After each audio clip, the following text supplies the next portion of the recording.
I thought of two things. The first thing I thought of was I might owe Drew Michaels an apology because he made a special with no audience and I hated it. Because I looked at it like a swimming meet with no water or like, like that's the whole thing. But this was very endearing. It was amazing. This, there's no question. Yeah. I also forget how poetic he is. Yeah. You know, with Norm, like, I didn't know him that well in the 90s. And then when my dad died, I had to do a movie with Norm. And I tried everything to get out of that movie because I was inconsolable. And I couldn't get out of it. And working with him was the greatest thing that ever happened to me. It was like he was the right guy at the right time. I was inconsolable. Did he talk to you about your dad a lot? Or what did he do? Never came up. He just made me laugh.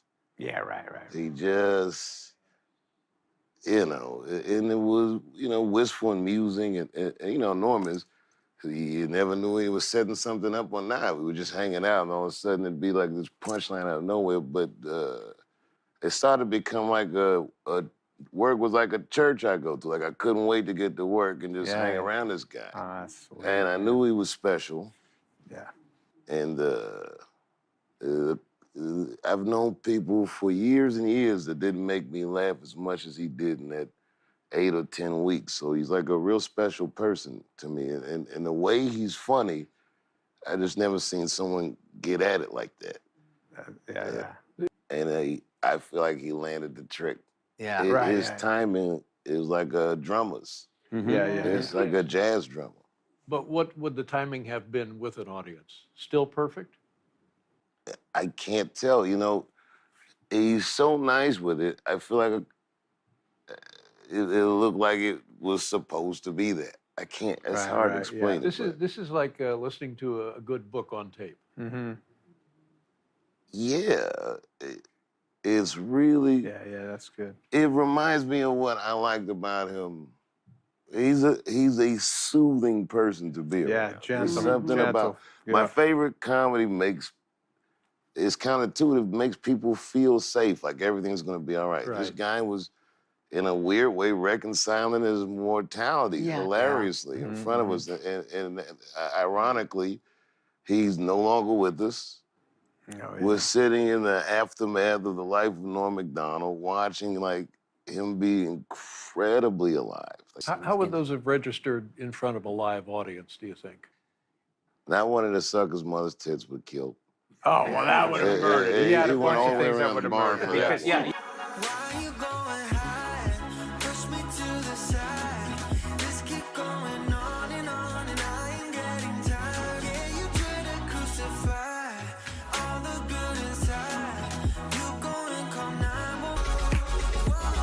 When he smiled, I could picture him as a child. Oh, yeah. He was my senior, but he's got a boyish charm. When he laughs at his own jokes. Him laughing is amazing. There's something just joyful about watching it. Stay safe, folks. I love you. I would drop the mic, but I paid for it. That was sweet, man. Holy shit. tearjerker ending. Fuck. Yep. Why is there an app for everything except how to rape a baby? Jesus. One of the most popular documentaries on Netflix.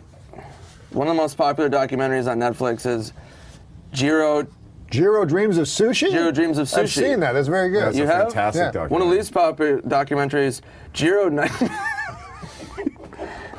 Nightmares of Acid. Oh, yeah. Unwatchable. I liked it, the DVD commentary. This is not topical. It's just about, it's as if it's about your life. You know? How come none of my friends ever have a dungeon? Instead, they all just have rape dungeons. So it's not a regular dungeon, is what you're saying. Dungeon. Thanks for again. It's the bus. I've never been thrown under an entire Trailways fleet. Why did the moron throw the clock out the window? Why? Because it reminded him of Richard Clock, The man convicted of knife raping his wife. Good God Almighty! You know, Jesus. there used to be some. All right. I'm sorry, I didn't know that one was coming. Wait, I have a question. So you guys are two very funny females, but when you post videos on the internet, sometimes being a female is a little bit different than if I was to post a video on the internet. What's that like for you two? Sometimes. We've been called certain things many times. How do you deal with that stuff? I think I'm numb to it now. We've been called everything so many times. I can't even. In the beginning, it was like, anymore. oh my God, I can't believe this. We should just stop doing this. And then now we just don't read the comments and keep doing it. Yeah. I think that's the right way to do it. I think the last comment I read Are was you the guys guy... talking about Barfy Man 362? Exactly. Is that you? No, that's that motherfucker. I don't even want to give him attention, but listen, saying those kind of things about me. Talk to him right now. Talk to Barf. Listen, Barfy Man 362. Right. No, you cannot rape my mother with a knife. Now it's official. Yeah, that's the kind of comment we didn't want to read anymore. Yeah. A lot of sandwich makers. Bitches, go make me a sandwich. Those ones bother me less than the knife. Oh yeah, the raping mother ones stuff. are worse. Yeah, you don't want to be raped with a knife. I'll gladly make I a would sandwich. much rather be raped with something else. Yeah. I had a black guy open for me, and I got him into the hotel. No way. Nice guy, Vince Champ. His name was Vince Champ. Oh, no. I don't know whatever happened to that fella. But a nice man. Arrested for rape. He knows, and he's not making fun of rape. It's like that comedian that would rape people at comedy club. No, in colleges. Yes, Vince Champ. They always said his great gimmick was that people would think who did it, and they never, because he'd go on to another town and another college, but when people say, what about the comic? Yeah. Maybe the worst gimmick a comic ever had. Straight to the heart. I went a long time acting like I wasn't broken apart by you.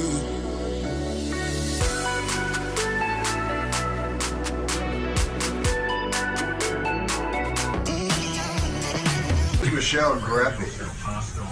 Yeah, you got a bad review in the paper by Michelle Greffy. She hates you.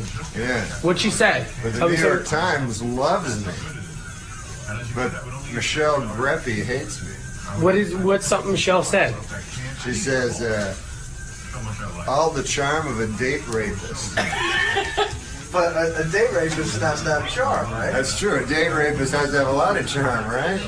I would imagine so. Real rapists don't, but date rapists.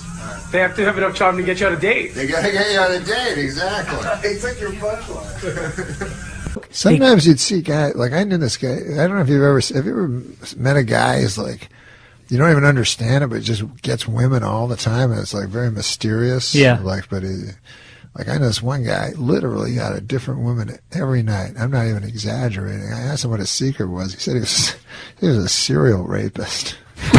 So for him, it was just I don't think that counts. perfect. According to a new survey by the Women's Vote Project, women would be more likely to vote if they could send in ballots by mail or if polls were open longer. Also, more women would vote if you were permitted to bake your vote.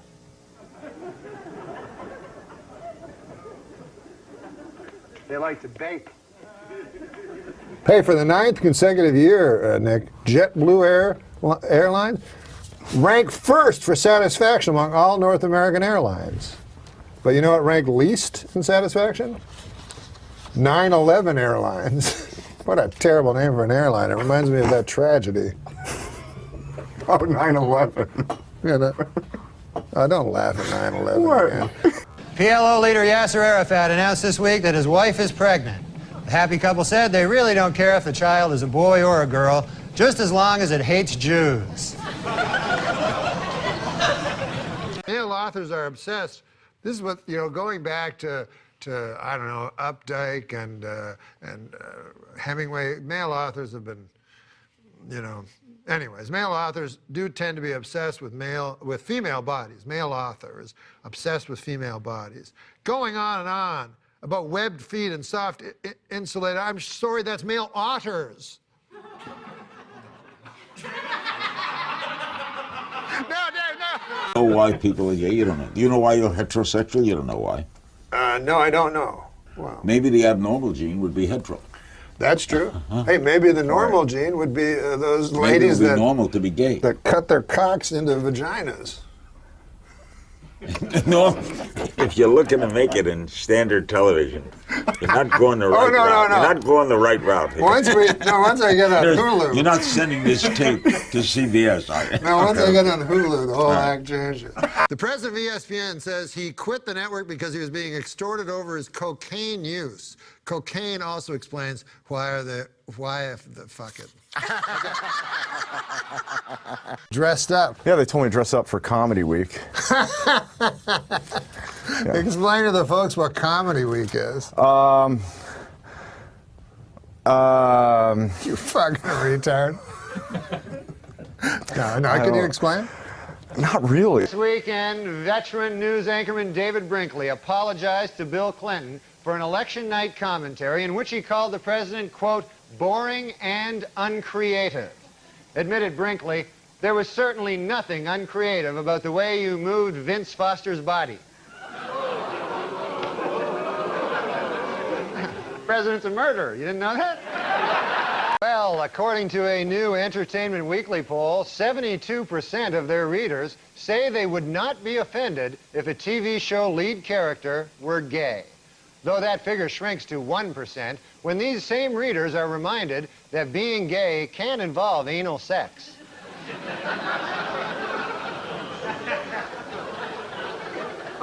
You know that you are a cis male? Have you ever heard of that term? A cis male? Cis male. C-Y-S-M-A-L-E. So what it means is that you are a man. You're born a man. Well, as far as you know. As far as I know.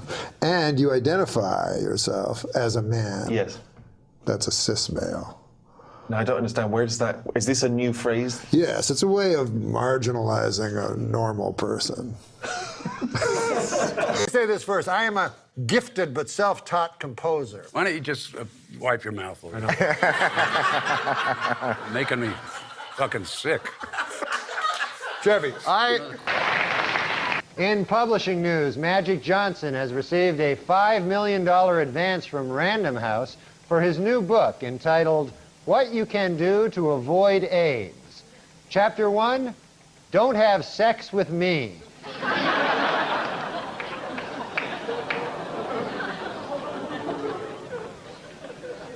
This joke, call me an old softy. But I'd prefer if you called me a distinguished gentleman with a flagging erection. In South Dakota, inmates at the state penitentiary say that a new policy which allows officials to read their mail is an example of the routine violations of individual rights in prison. A better example would be the daily anal rapes, but I guess they want to start off small and then work up to the daily anal rapes. You know, they'll start off at the reading their mail, you know. A Florida University student was caught streaking on campus and apparently told police he was on acid and asked them to cut his dick off. Boy, these kids today are crazy. In my day, we didn't need drugs. We would just cut our own dicks off. Yeah, you didn't need no fucking acid and shit. Adam Egret, who is, by the way, I'll just remind you, he's over here. That's him. Yeah. It's a joke, an Adam Egret joke. How do you say the name? Adam Egret. Egret. Spelt differently. Like the bird. That's Egret. Do you know what Adam Egret has in common with a guitar player? Adam Egret has in common with a guitar player. No, I don't know. They both love fingering minors. Now, okay, come on now. Come on now.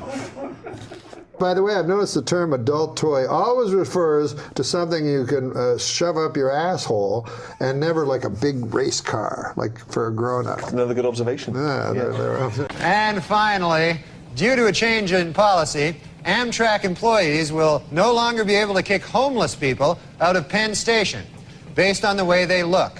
From now on, they will have to go solely on urine stench. Barbara Walters is planning to announce her retirement. What's next for Babs? Death. The old NORM MACDONALD is back. A new study found that men with beards are more attractive than men without beards. More great work from the University of Bob Seger. A bird in the hand is a good way to get bird flu, you fucking asshole. Get away from me, go wash your fucking hand. You know, I grew up poor, man. My mom used to cut my hair with a bowl. Did you ever see where they used to do that? Yeah.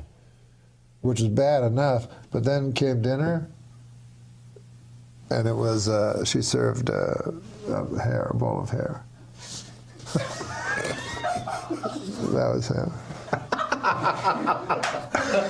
Wow. I know the Bible says not to covet thy neighbor's wife. Right. But it doesn't say a damn thing about coveting thy neighbor's husband, especially a sweet, hot fucking asshole. This is sweet hot. Is that in there? Only things certain in life are death, taxes, and getting caught whacking off in a Target dressing room. Are these your tips? I learned that the hard way.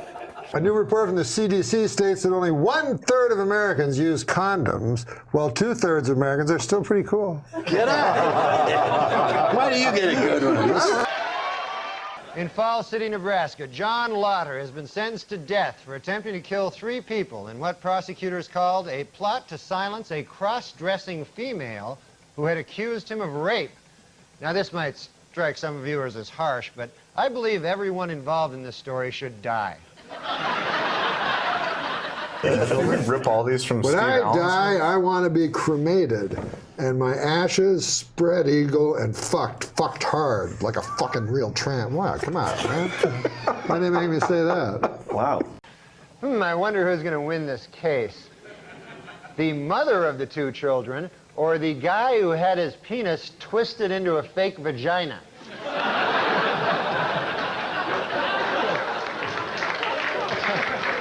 It's a tough call. You got the guy who fashioned a vagina-like thing, and then you got the mother.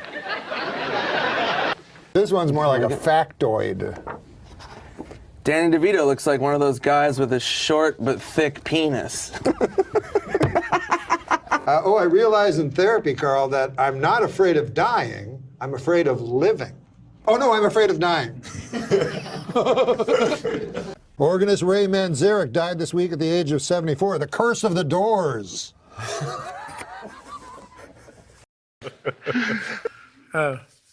Bad news for e-cigarette users. You look fucking stupid.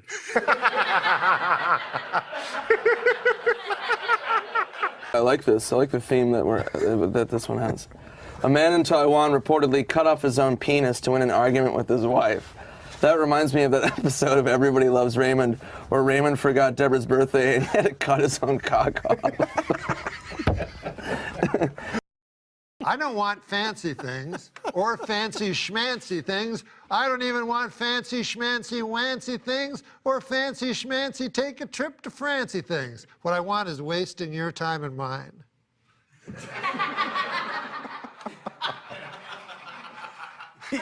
You're an infant. Okay. You can read that. I don't fat shame women because you can't judge a book by its cover. Of course, it's too damn thick. Nobody's going to read it. Strangely, the word Bell is in the inventor of the telephone's name, Alexander Graham Bell. Similar to the inventor of the fax machine's name, Benedict Thomas Plot.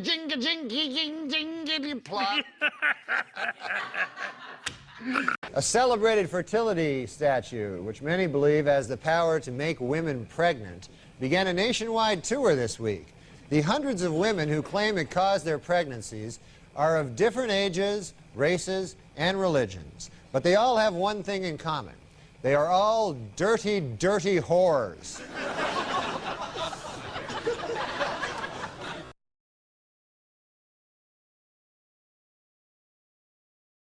Well, the Learning Annex in New York is offering a new course to teach women how to smoke cigars.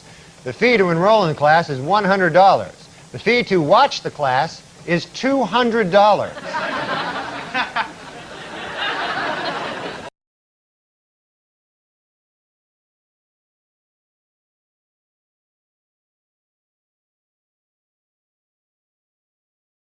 Well, Jocelyn Elder's new book, Jocelyn Elder's MD, came out this week. I read it.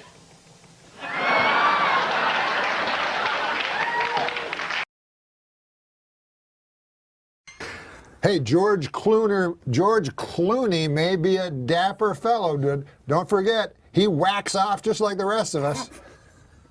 I wonder if he does. I don't even know if that's true.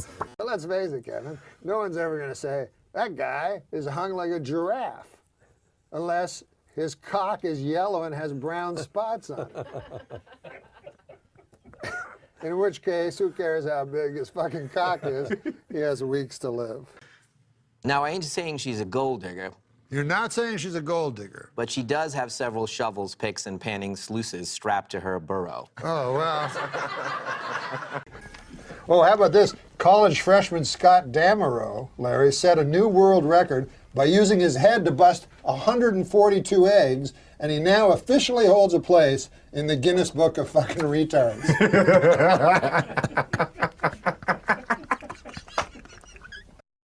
Dance like no one is watching, sing like no one is listening, love like you've never been hurt, and fuck like a goddamn retard. I saw the word retard. The Al Qaeda online magazine Inspire has a recipe for a homemade bomb. They also have a recipe for a pretty darn good peach cobbler. So they're not all bad, you know? And now it's time for Weekend Update's movie reviews. This week I saw Interview with the Vampire. And here's my review. Not gay enough.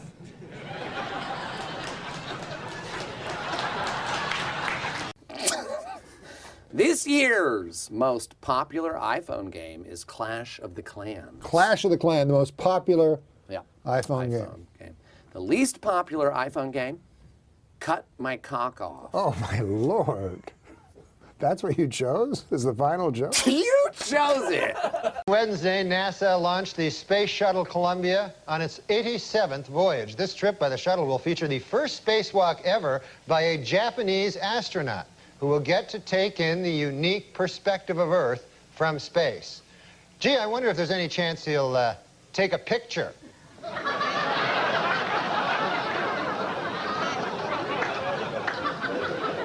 One of the most popular documentaries on Netflix is Jiro Dreams of Sushi? Jiro Dreams of Sushi. I've seen that. That's very good. That's a fantastic documentary. One of the least popular documentaries, Jiro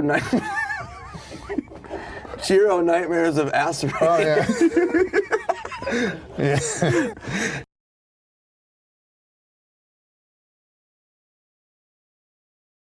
Well, Jocelyn Elder's new book, Jocelyn Elder's MD, came out this week. I read it.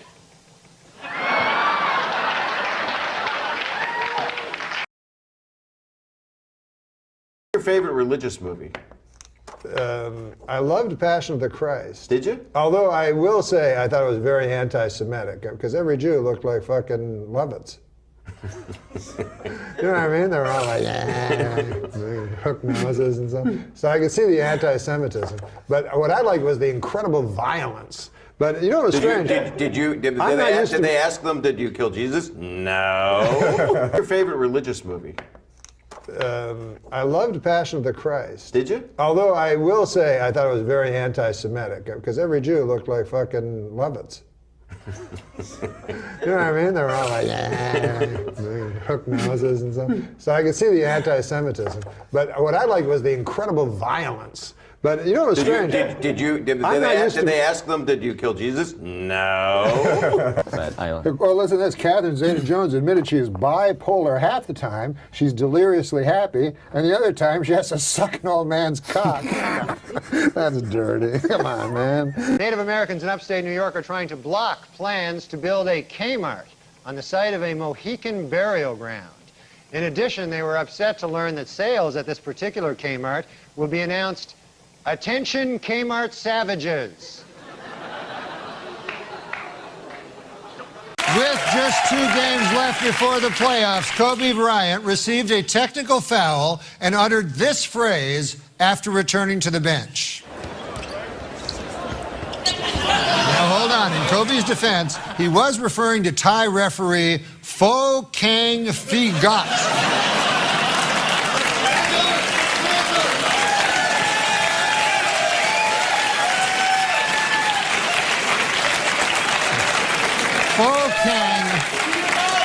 Phi Gat. Thailand's most famous referee.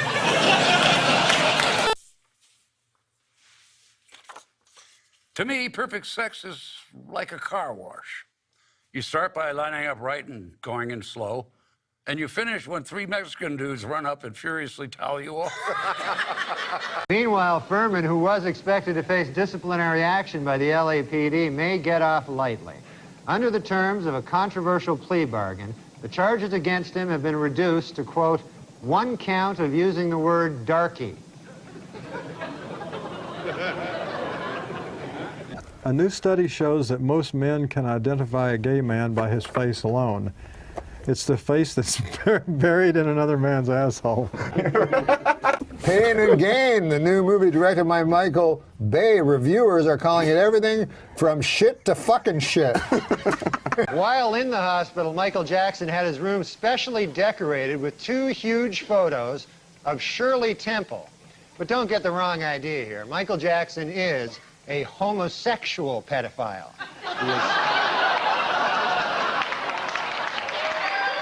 Here's a very, what do you call it? When a joke is just ripped from today's headlines. We have to explain on how the joke Topical. After being drafted in the 7th round by the Rams, Michael Sam kissed his boyfriend. The celebration didn't end there because on ESPN2 there was a full insertion. This is a joke. That's good. Yeah, these are jokes on these cards. Oh, okay. Explain. Here's a very, what do you call it? When a joke is just ripped from today's headlines. We have to explain on how the joke Topical. After being drafted in the 7th round by the Rams, Michael Sam kissed his boyfriend. The celebration didn't end there because on ESPN2 there was a full insertion.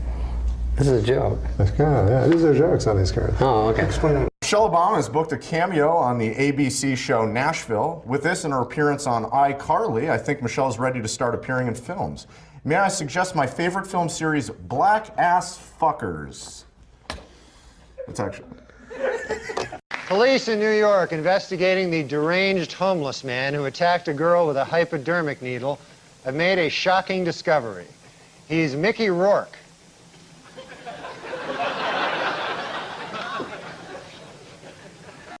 Remember the good old days back when MILF stood for mentally ill ladies I'd like to fuck? Right.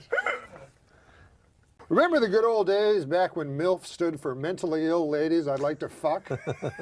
I like my movies like I like my pasta. Meatballs too.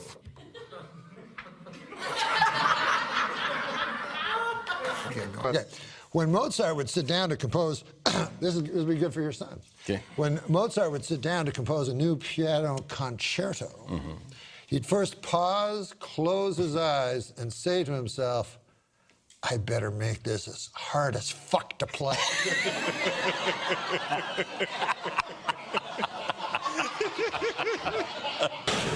And you definitely do not want to come out in Nashville. And that's not because of the classic Southern intolerance or anything, but you do not want to be known as a gay predator. That would set the whole movement back. Here, it's time to do jokes. This is where we put in a big thing, jokes. Yeah. So here, you can Does start. it flash? Does it have You exclamation can start. mark? Just do the joke right into that camera. And who wrote these? You got me just doing jokes. Just read it down. Unsolicited. Is this from that joke book, that 1942? No, this is a real joke. 2 businessmen bought the Milwaukee Bucks for $550 million. They are very excited with their purchase, as this is the only legal way to own black people. Now that is here, and I read that. Well, you're not there. You know how businessmen are racist? They are. Yes, it's them being racist. They not are. You. The two businessmen that bought the Milwaukee Bucks for $550 million Yeah. are racist, according oh, no, they're to this. fine, man. That's both funny and true. That's too dirty. Let's do a nice joke to clean it up. Opinions are like assholes. Neil Patrick Harris wants to stuff. You should let me read this ahead. Opinions are like assholes. Neil Patrick Harris wants to stuff his cock in them. Oh, wait, that's just assholes. It didn't get a laugh, but I'm laughing. That's very funny. In what is considered a remarkably short period of time, the head of the Federal Advisory Board, Dr. Peter Mellman, has given speedy approval to a controversial new anti-obesity drug. It should be noted, however, Dr. Mellman's wife is a fat pig.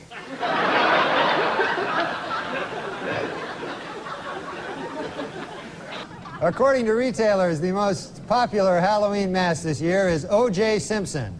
And the most popular Halloween greeting is, "I'll kill you and that guy who's bringing over your glasses," or treat.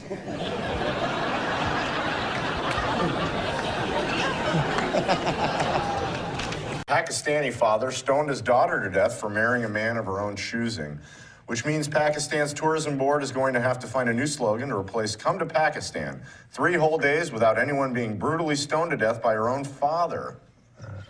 You like that one? These are Norm MacDonald. No, here, this is an actual joke. That's what I was laughing at. Mark, this is an actual joke. Right here, there's a new strain of swine flu that could turn into a pandemic. Uh-huh. Like, I don't know much about science, you know? Mm-hmm. I don't pretend to be a epidemiologist. Sometimes I do, but you know, that's when I've had a little whiskey. Yeah, yeah. But I do know this, a word cannot be good when it's a combination of panic and epidemic. So how'd this...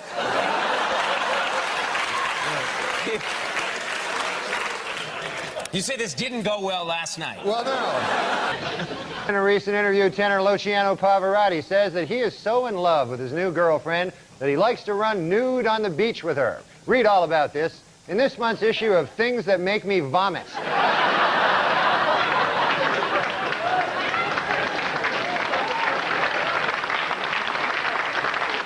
That picture makes me vomit as well. Phoenix Suns president Rick Welts told the New York Times that he is gay. Rumors have swirled around Welts ever since he debuted his idea for the Suns' new uniforms. No uniforms.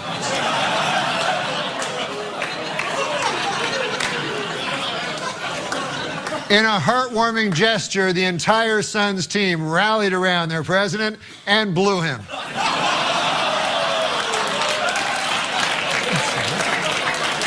How about this one? They say pimping ain't easy, Andy. But what they won't tell you is much, much more difficult being a prostitute. Pimping is pretty easy. I don't know if you heard of pimp. How long have you had to work with The them? Polish, I remember the Poland. Do you remember they were trying to, had something, they were trying to land on the sun. Oh. I was going to say that the Polish government did actually try to land on the sun back in the No, they didn't. Yes, and they were ridiculed for it because they said you'll burn up when you come anywhere near. They said we're going at night. Who? Now, Angry over the Atlanta Braves and Cleveland Indians' use of Indian caricatures as logos, Native Americans showed up at the World Series tonight. They chanted for hours to protest Indian stereotypes, though it didn't help their cause any when it started to rain.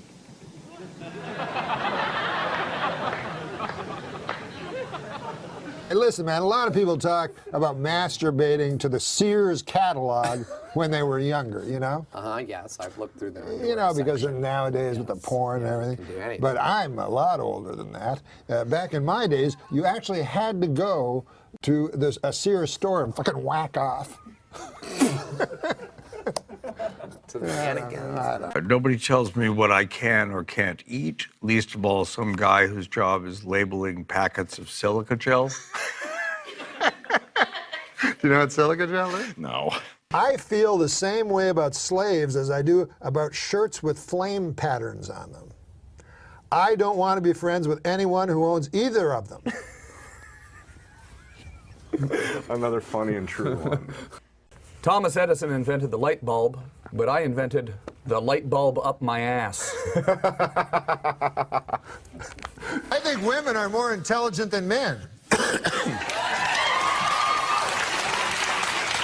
Also, Conan, without women, there would be no cookies.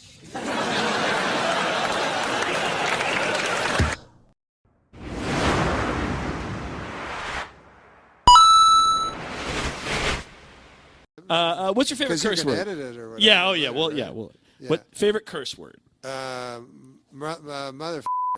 Yeah. Because there's a lot going on in that word. There's a lot going on. I haven't heard yours? sucker in a long time. Oh, that's a good I one. like that one. It's got a lot of oomph to it. Trying to bring that one back. back. Yeah. Well, it's confusing now. Right. Yeah. Exactly. That's true. Yeah. Because you don't know what exactly. Right. But yeah. But motherfucker is like, I don't. The first guy that thought of that. But I guess scientists, not scientists. I'm such an idiot.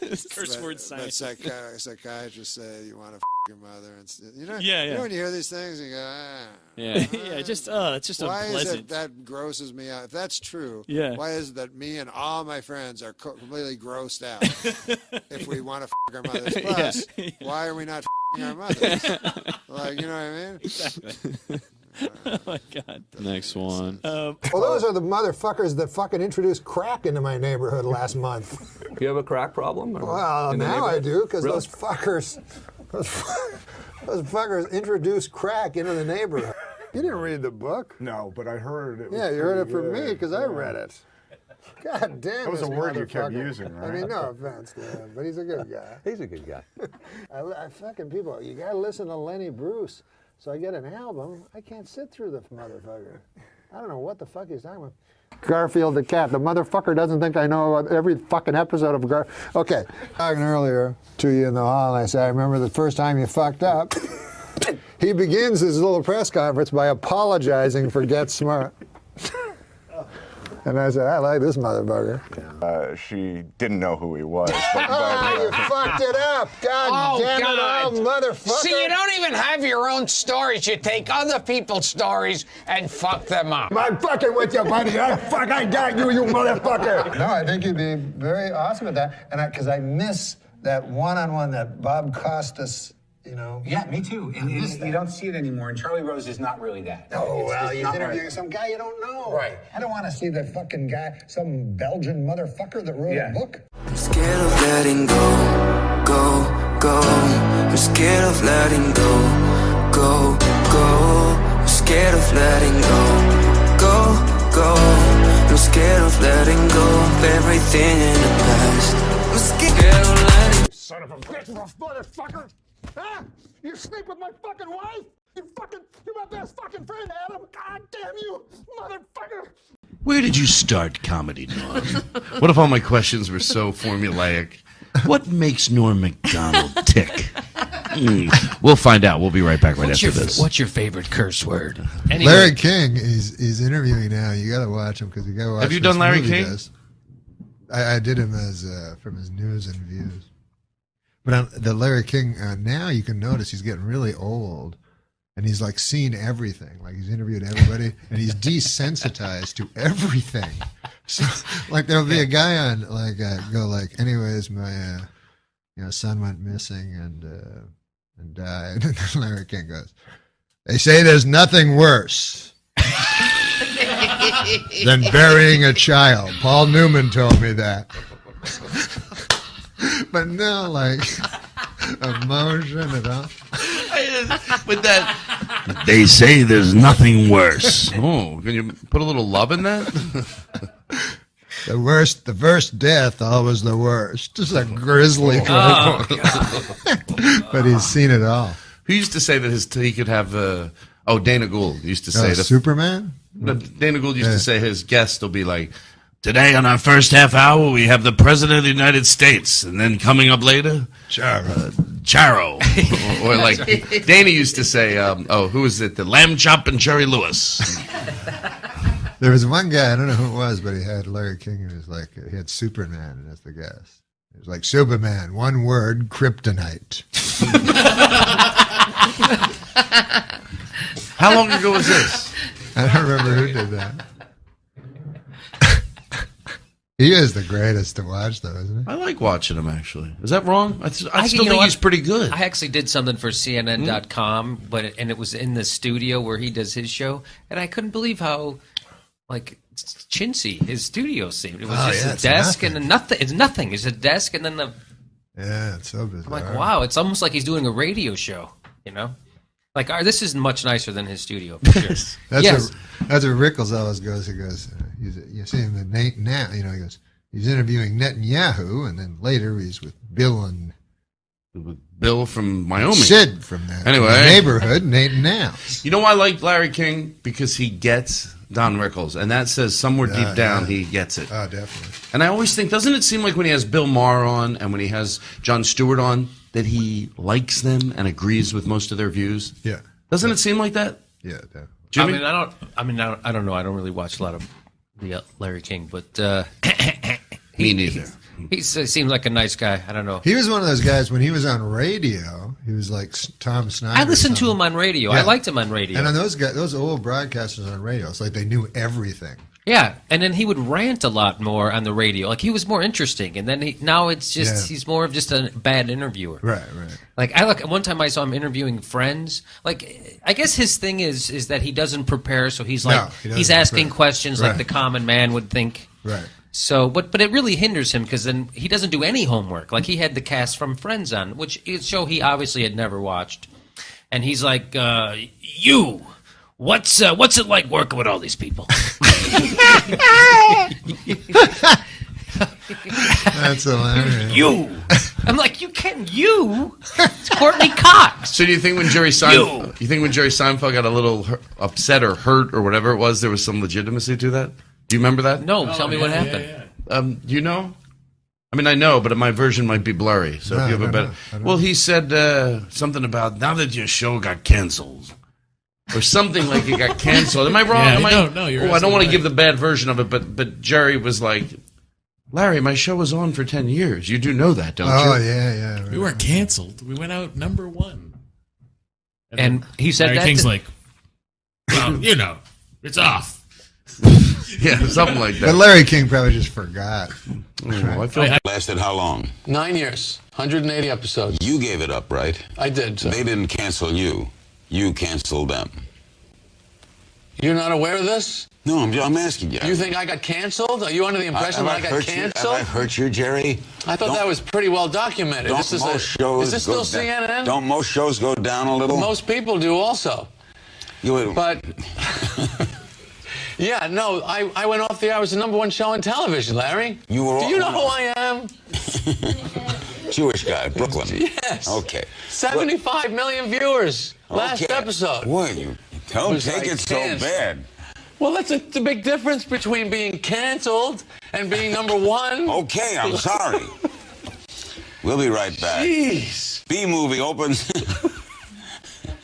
Can we get a resume in here for me? B-movie opens Larry tomorrow. Can go over? We'll be right back. He called Ringo George. Yeah, he did. You know what? Don't we all do that though? I mean, haven't we all leave the guy alone? He's 90. Yes, Go ahead. I'm leaving him alone. Beatles. I'm leaving him alone. Where were you when John passed? George, where were you? George? No, this is Ringo. Ringo, where were you? I was in the Bahamas. I was getting to it when George passed. I was. No, you weren't, Larry. Shut up, it's my turn. I know, but you've got your name wrong, I Ringo, know, on national give him television. a break. We can't play Anyway, it. It's I live. was in the Bahamas.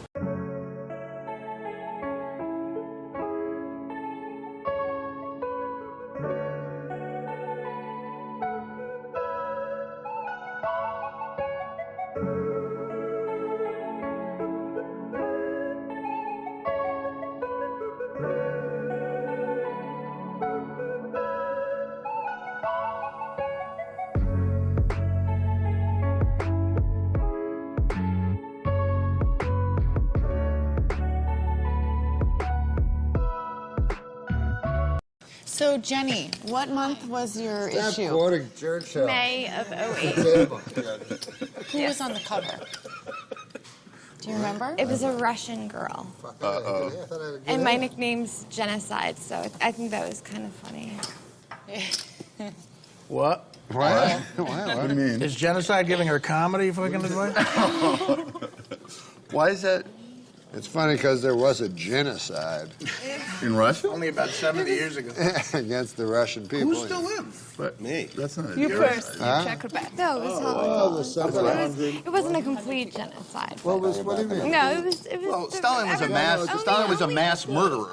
Only Jewish people seem to get really offended by my nickname. There are fives and a K. Dave's getting bored. Right. Well, because they're the only ones that live. Well, the only through true genocide was the. Well, I don't want to say another one this way, Sam. That was a true genocide. Wow. What? The American Indians was a true genocide. No, that was for land. No, that was justified. That was for land. We were taking their property. No, it doesn't matter. What doesn't matter what the motive? No, the genocide. Yeah, the motive is to just hatred of a race to exterminate them without a political or economic agenda. Well, we did with the Indians. Well, it's not justifiable. No, well, who's saying it's justified? I said it's well. We got to bury that. I'm just wondering how it's justified. Just one counterpoint. You've never heard the legal term justifiable genocide? Hitler was out of his mind at the time. Clearly insane. I'm trying to take another opinion so we can have some friction here. It's a television show, honey. I can't agree with everything you say. This guy fancies himself a modern-day Bill Maher. Thank you for the dumb opinion. Some days we get closer. Things that we never really needed. Promises that we never thought of keeping safe. I guess it's never over. If we never got a chance. You know, with Hitler, the more I learn about that guy, the more I don't care for him. I can't. And there's nothing redeeming about the guy. I tell the guys, I go, how on earth could these Germans follow this lunatic, you know? And they're like, oh, he was an incredible public speaker, you know? He could hypnotize you with his public speaking. And then I see him, he's like, correctly. And I go, what? That's not my idea of a silver-tongued devil, you know? After numerous requests, the National Institute of Health has finally granted funds to the University of New Mexico in order to test mice for the deadly hantavirus. Although I'm sure the government would have acted a lot sooner if instead of mice, the hantavirus was killing off rich white guys.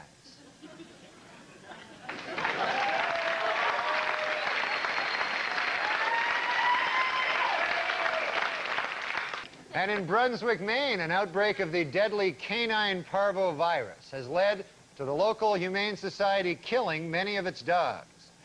Gee, I wonder if the Humane Society would kill off victims of canine parvo if instead of dogs, they were rich old white guys.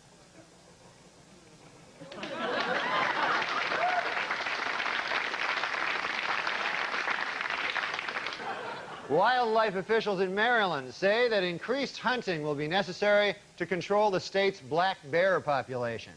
Gee, I wonder if hunting would be the answer if instead of overpopulation of black bears, there were an overpopulation of rich old white men.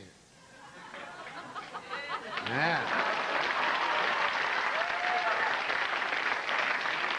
Yeah. Then I wonder.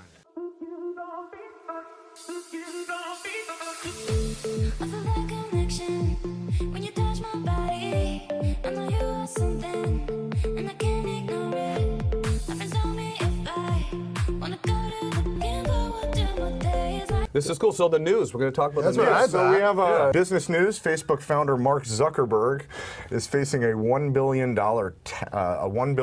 tax bill this year. Now that's he pays $1 billion in taxes? In tax. That's a lot of money. Good problem to have, right, Tom? That's not bad. God damn. Absolutely. $1 billion. $1 billion, that's more than my dad made in his lifetime. Yeah. Unbelievable. This guy's carping about that. How old is this guy? I don't know. I think he's in his mid-20s, maybe? I have to look that up. And most of these, I feel these rich kids are unknown. Yeah. You know what I mean? Like, he's known because of that movie. Yeah. But I think most of them, I think that these super billionaire guys keep themselves unknown so we don't find out and go to their house. Oh, yeah. He's probably not the real You know, he's just sort of like the. You know, there's much bigger billionaires. You think there's bigger guys? I think they're living on an island somewhere. Yeah. They're just running everything. Because when you hear about it, how much money the richest guys have. Yeah. Nobody. I mean, I know Sandler. He doesn't have nearly that much money. You know what I mean? And he's the richest guy, and he's super rich. Yeah, if you had, you know, you probably don't want to make a big show. No. Yeah, they probably have the cure for cancer. They're probably selling all the, you know, all the drugs that we're all taking, all the drugs. They're selling all that stuff. They got all the cures. They're living on an island. But some of them are. Well, those are the that fucking introduced crack into my neighborhood last month. You have a crack problem? Well, now I do, because those fuckers introduced crack into the neighborhood. Really? And what they don't tell you about crack is, god damn, it's good. Yeah. Across the Great Plains, harsh weather and hungry boll weevils are the cause of one of the worst cotton harvests in years. Or so the Germans would have us believe. Last Sunday's National Hockey League game between the Buffalo Sabres and the Tampa Bay Lightning was postponed due to record snowfall in Buffalo. Or so the Germans would have us believe.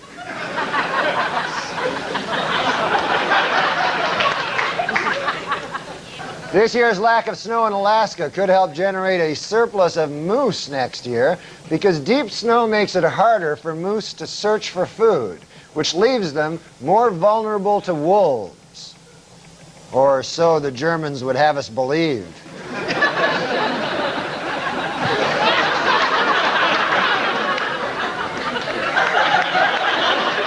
In Fort Pierce, Florida, many Bell South customers will no longer pay long-distance phone rates for nearby calls, but will instead be charged with a flat rate of 25 cents.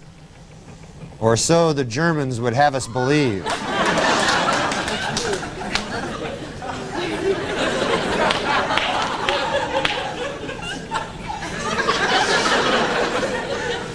In Little Rock, Arkansas, a consumer group is proceeding with a petition drive to get a proposal on the November ballot that would exempt food from state sales tax.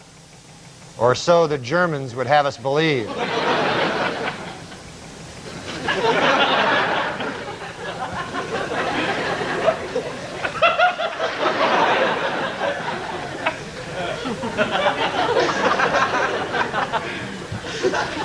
In St. Louis, archaeologists will use special radar on nearby landfills in an effort to find the 70-foot axle from a Ferris wheel, which was the centerpiece of the 1904 World's Fair. Or so the Germans would have us believe.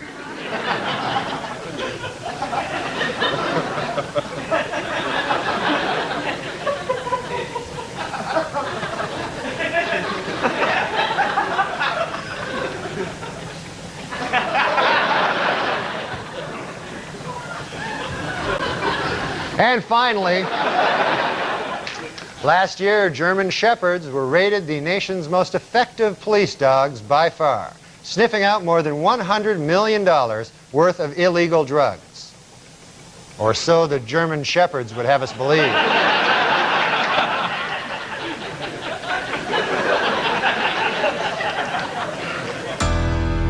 One minute we hug, next minute we barely even hold conversations. Fine with me. I was born a savage. I can take the damage. Anything I do.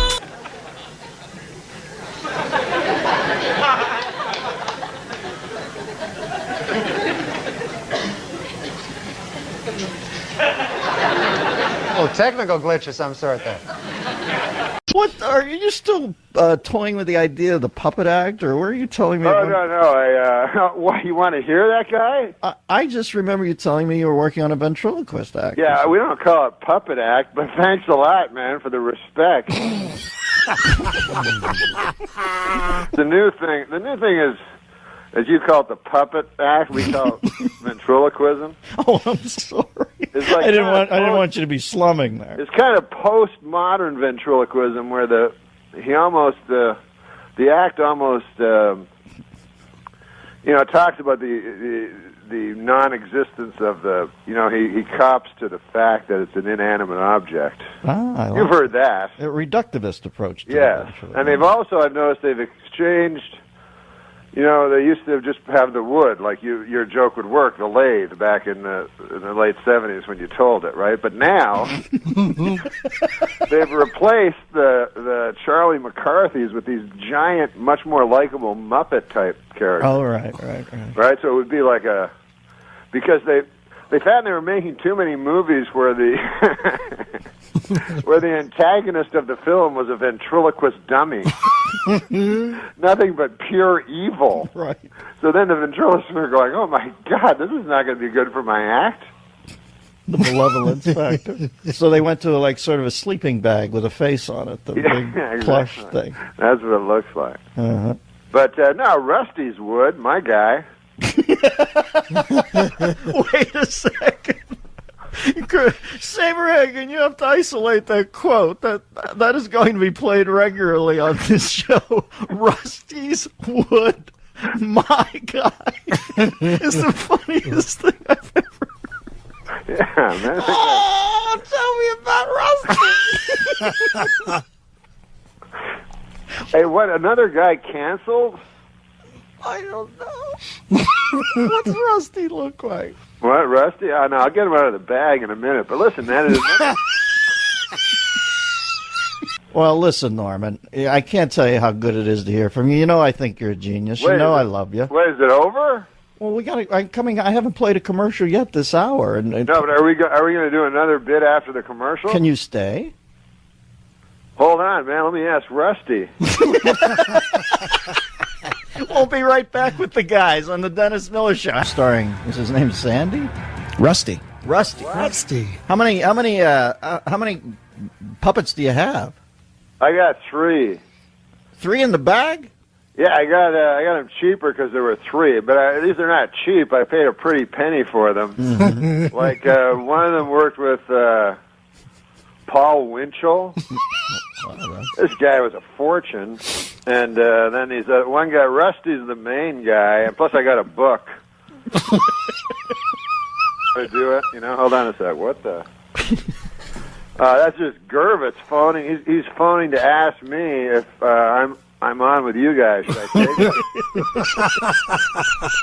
Well, Gervit's checking up on you. We're all somebody's puppet, Norm. That's our plight in life. Wait, why do you keep saying puppet? Jeez, man. I don't know. Well, these personas that you have. Anyway, now, to me, what's the Winchell? They're as real as anything real, like a person. Well, how I don't. I have 3. One's Rusty. He's my, as it says in the book, he's my main man, and he's just like an everyman. This guy will say anything. And then there's one puppet that's no good at all. That's he's an old guy and he's cranky about everything, right?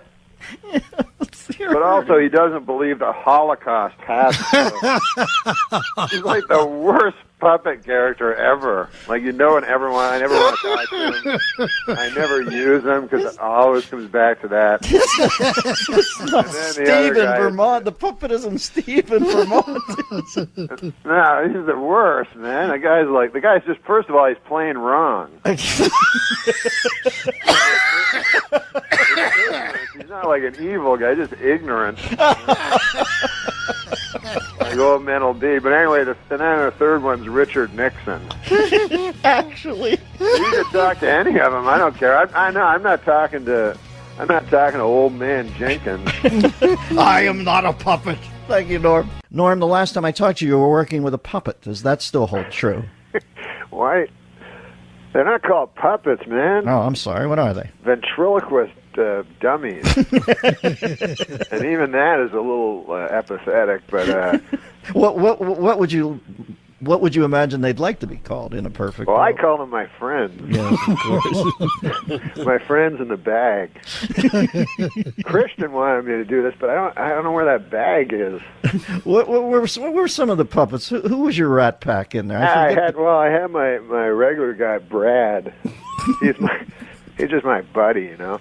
And then I got this old man, and I had trouble with him. He's too cranky. Right. And it turned out I don't even want to mention it, what he believed. And weren't you also beginning to work with a young Chippewa girl? Oh. Now, that one was too expensive. I wish I could find my Richard Nixon doll, because now they have that Frost-Nixon debate. Yes. And I do have a Richard Nixon doll. Uh-huh. Now I'm calling him a doll, but he's somewhere. But I haven't even started working with him on the road because I'm not very good at it yet. No. If you use the Nixon doll, you have to hold his arms up and have him say, "I am not a doll." And then you know what'll happen then? Oddly enough, as in Rosemary Woods Land, you'll be greeted by 17 and a half minutes of silence. Man, that impression was, I would say that's about equal to Frank Langella's. I thought it was pretty good. No, I'm serious. Thank you. Frank Langella sucks. What do you like to do during the days in San Fran to unwind? Do you go? I just work on my ventriloquism. Oh, how's that going, Norm? It's going great, man. I thought Rusty and I'd do a little holiday song for you. Oh, you're kidding me. Let me kick back here and put my feet up in front of the fire, you and Rusty. Which puppet is Rusty? Refresh me. Rusty's just my friend. You know, I'm having a lot of trouble with my cranky old man. I don't know if you remember old Alec Majerison, the virulent anti-Semite. Yeah, sure, I remember. What, are you kidding me? I have a plaque commemorating my first meeting. I'm trying to get rid of that guy because you know he's a Holocaust denier. That's no secret. He's an enthusiastic Holocaust denier, and I've had it up to here with this character. You know, the man, he's just a waste of wood. But I don't know what to do. One of my Jewish friends suggested that, why don't I just throw them in a fire and burn them? But I say 2 wrongs don't make a right. Gotta go. But anyways, we're not here to talk about that. Let me get Rusty out here. Rusty, say hello to Dennis. Hey, Dennis, how are you? Hey, Rusty. What? Hi, Rusty. Who's the dummy here, me or you? It's me. It sounds like it's you. I'm sorry, Rusty. Let me give you my man voice. Hey, Rusty, how are you doing? Yeah, dummy. Hey, come on now, Rusty. That's ridiculous. Calling Dennis Miller a dummy on his own radio program. Now, can I jump in here for a second and tell you, here's how crazy Norm is. I'm sitting here believing that he actually has a puppet. Like, it's not enough for him to fake the puppet act on the radio and over the phone. You did pull out a puppet and have it on your arm right now, don't you? Of course I have my pal Rusty here. Yeah. What do you boys have planned for us today, Rusty, Norm? We're going to do a song, according to this dummy. Would you stop calling me that? You're the dummy. Now listen, we're going to do a song, a beautiful song. Why? By the way, Rusty, what are you doing for Christmas? Are you going to see your family? Oh, sure. In my family tree, it's an actual tree. Okay, now that's just ridiculous. You're actually overlapping dialogue here, Norm. You're not even putting a second between you and the puppet's voice. Now, Rusty, are you ready to sing that song with me? Sure. There you go. Okay, I'll start. Here we go. Rudolph the red-nosed reindeer had a very shiny nose. And if you ever saw him, you would say that he was a drunk. Hey, come on! Well, that's ridiculous. What the? Come on now, don't ruin this. This is a classic. I'm sorry. All right, now let's continue. Then one foggy Christmas Eve, Santa came to town. Rudolph, with your nose so bright, have you been drinking some bathtub gin? What? Okay, now that's enough. That's way beyond the pale. Stop it, Rusty. Stop. I wish you'd kick the bucket. Like what? Kick the bucket. What are you talking about? You said pale. Bucket. It's a synonym. Okay, all right. Yeah, that's right. Okay, now that's ridiculous. You're the dummy. Okay. I'm sorry, Dennis. This is going nowhere. This is ridiculous. I apologize for Rusty. Norm, Jesus, it's so crazy. It's gotten so crazy over the years. I can't go on with this. This is just an abuse to the whole idea. All right. Now, what separates Rusty's old man voice from the old Holocaust denier's voice? Give me that voice. You don't want to hear from him, do you? Well, I know Rusty's just wetted the palate for a little more puppetry. I swore I'd never use this guy. It's like the Stones doing "Sympathy for the Devil" after Altamont. There we never go. thought I'd Alec, see you play that. Alec, how are you? Mm-hmm. I'm okay, I guess. Yeah, I suppose. What do you think of this Christmas? What do I think of it? I'm not going to celebrate no holiday where a bunch of bearded New Yorkers killed our savior. Hey, come on now. You're going back in the case. I'm sorry, Dennis. Oh, Norm, you didn't quite have control of the posse today, but I realize it's the holidays are amongst us, and that they're a little petulant this time of year. I can never keep these guys under control. Norman, do you still have are you still doing the Holocaust denier puppet? Is he still with you? It turned out he's wildly unsuccessful.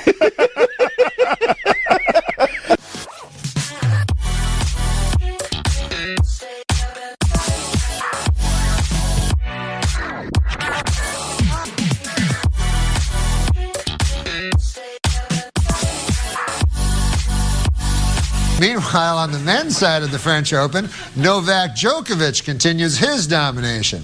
A very talented player, but he's not the only gifted Djokovic. Please say hello to my little buddy, Jokey Djokovic. Look at this guy. Say hello to the people, Jokey. Hello to the people, Jokey.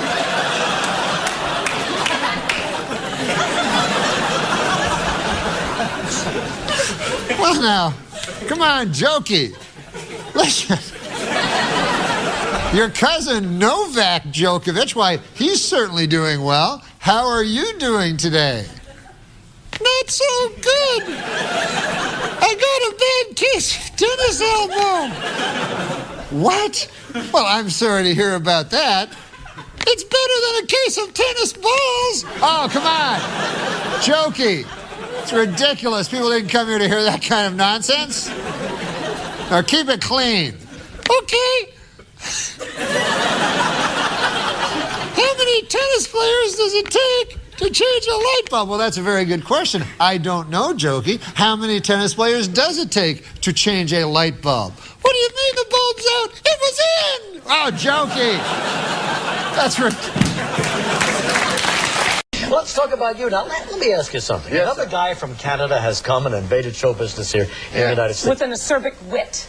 So many funny guys come out of Canada. What is it about Canada that produces all these comedians? What do you think it is? I don't know, because when I'm in Canada, no one's funny. You think it's the long, dark, cold winters? You just had to find something to laugh about? We don't have dark winters. We don't live in the Arctic Circle. But they're long, aren't they? They're long and cold, and they're cold. And really cold. Yeah, they're cold. So when you're a kid up in Canada... I don't want to put too fine a point on it, but they're cold. Yeah. You said this is the coldest you've ever been. You're Canadian, so are you okay with this? I've been colder than this. I've been colder than a vampire's... Go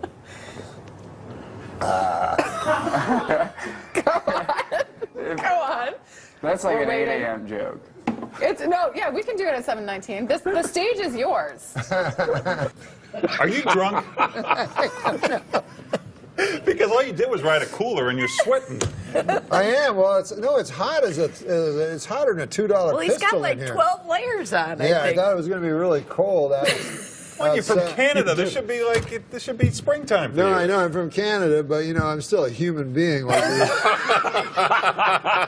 it's not like we evolved differently. I'm from the frozen north. Yeah. Yeah, it gets colder than It gets colder than a... Oh, here it comes. Get your finger on the panic button. No, it gets colder than a vampire's demeanor. Okay, that's better. Wow. Surprisingly cerebral. One time I kissed Relic. The Beachcombers? Yeah. Were you on a ferry or? No, that Indian guy from the show gave me some bad heroin. That's not true. No. You made that up. I didn't make that part up, but I did have a long kiss with Relic. For a show or just well, party? Yeah, no, I was supposed to be on the Beachcombers. Right, that would have been awesome with Jackson Davies too. Yeah. And turns out I was never going to be on the Beachcombers, and I was just going to be in Relic's hotel room.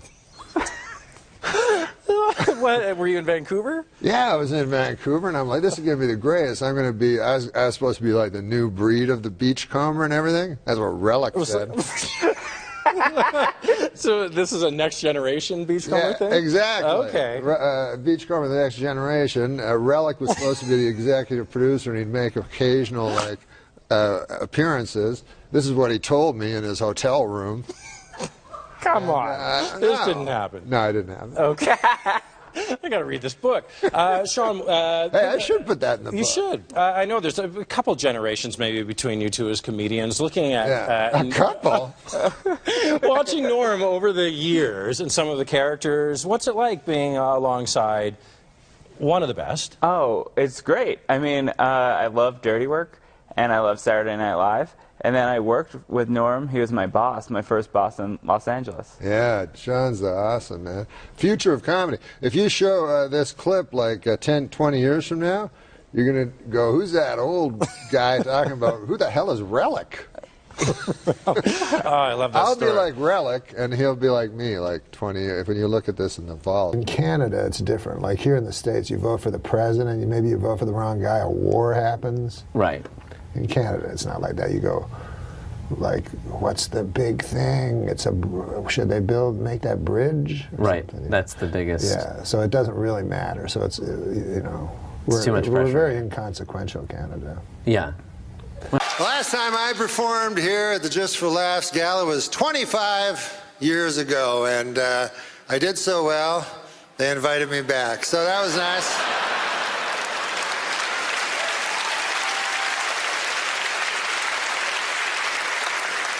I love Montreal, my God, and call me an eternal optimist, but I really believe in my heart that this is the year that the Expos are finally going to win it all.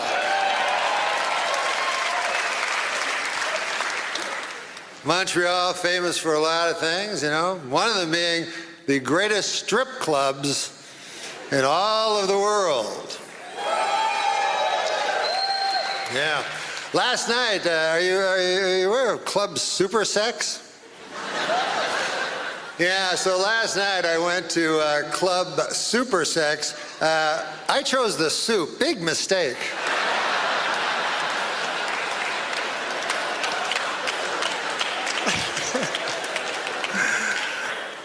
Hey, big election coming up, and in Canada, this is the difference in elections in America and Canada, is elections in America mean something. You vote for the wrong motherfucker, the world blows up. I don't need that on my hands. Whereas Canada, it's always like, well, what's your view on the bridge? I say keep as it is. I don't think they need to clean that up. That's fine.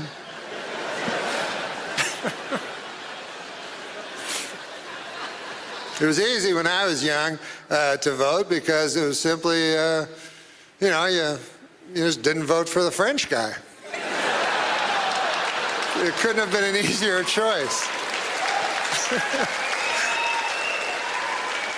As a matter of fact, I almost feel like coming back this fall just as an homage to my late father and not vote for Trudeau. My dad did not like Trudeau. Trudeau was my hero, though. I loved him, you know. And since I've come back, I've been watching the news and everything. I've been seeing Justin, you know. And I thought, by God, you know, this Justin kid, he must be brilliant because his father was Pierre Elliott Trudeau. But then I forgot, he's got a mother. So that's kind of evens everything out.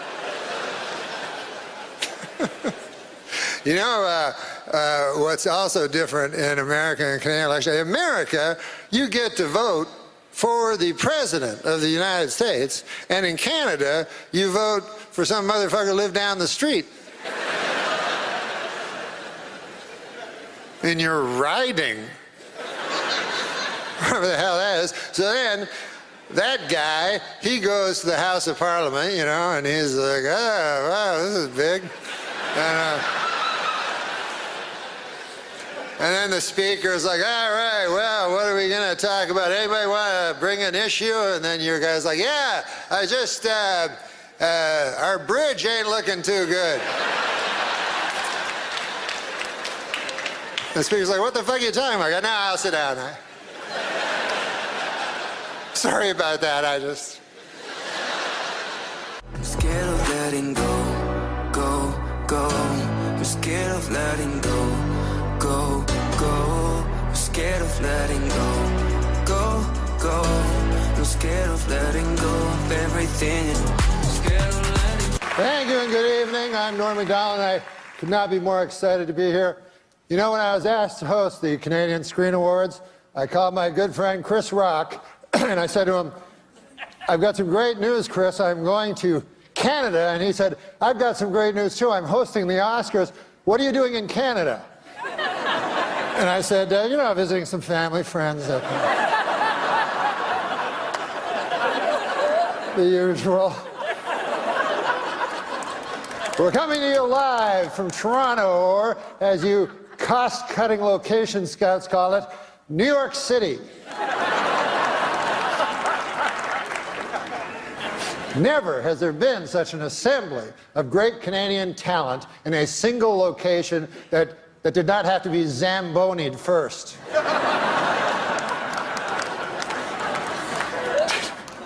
Tonight, the CSAs are being seen in over 50 countries. Isn't that exciting? Oh, wait, I'm sorry. No, wait. I misread that. 50 counties. And a couple of regional municipalities. We are here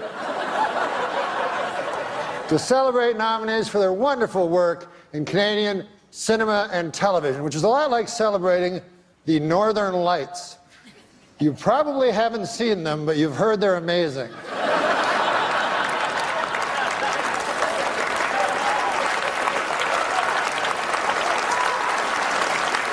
We have a lot to celebrate in our industry. Amongst the TV shows nominated tonight are Amazing Race Canada, Big Brother Canada, Master Chef Canada. Where do they come up with these ideas? But it's been a wonderful year for Canada. It's been a especially great year for one little guy, one adorable little Canadian youngster who's already accomplished so much. Of course, you know who I'm talking about, Justin Trudeau. Hasn't he had a wonderful year? It's been a busy weekend getting here. We lost an hour. As you know, daylight savings time went into effect last night. I give it 6 months.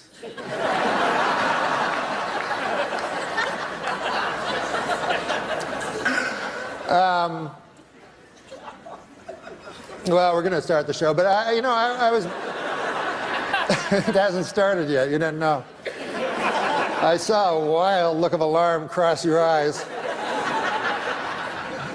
But I was backstage yesterday, and we were doing rehearsals, and I asked, what is the statuette called? And they said, it's called the Canadian Screen Award. And I said, well, that seems kind of dull. Like, what? That's the name of the award? And they said, well, we've been bandying around different names, but none have, They said in Canada it takes a long time to get stuff done and stuff. But one of them that they said, one of them they mentioned was the candy.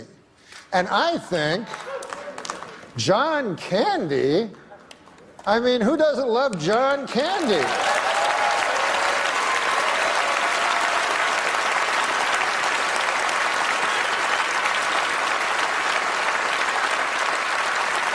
So of course, the statuette should be called the Candies. So what I'm asking you to do is, if you are a presenter, ignore the teleprompter and say, the candy goes to. And if you are lucky enough to win one, go, I want a candy. What do you think of that? Can you go along with that? Excellent. That would make us a better nation.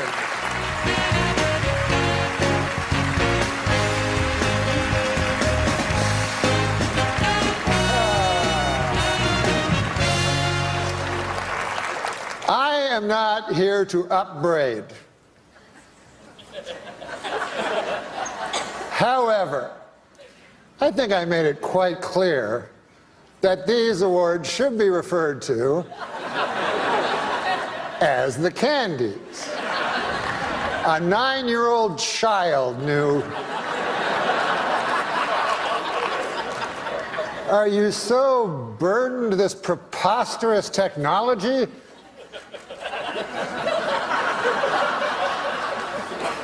So I would like not to see that again.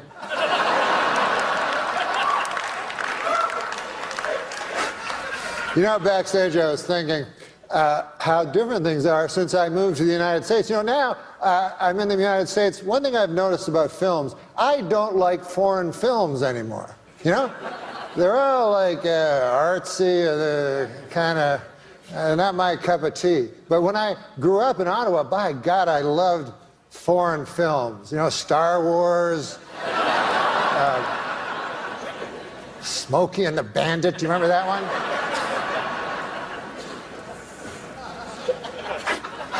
Here to present our next award, the Candy.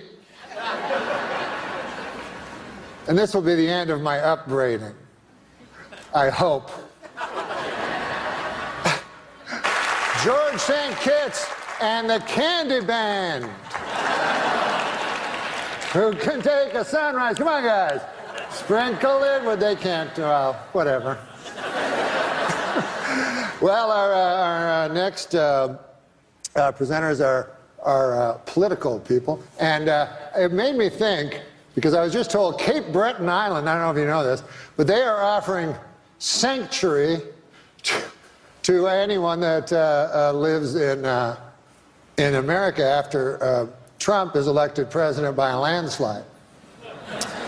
And I agree with this in principle, but why Cape Breton Island? I mean, can't I just flee to Toronto? Do I have to leave the fucking planet? I mean,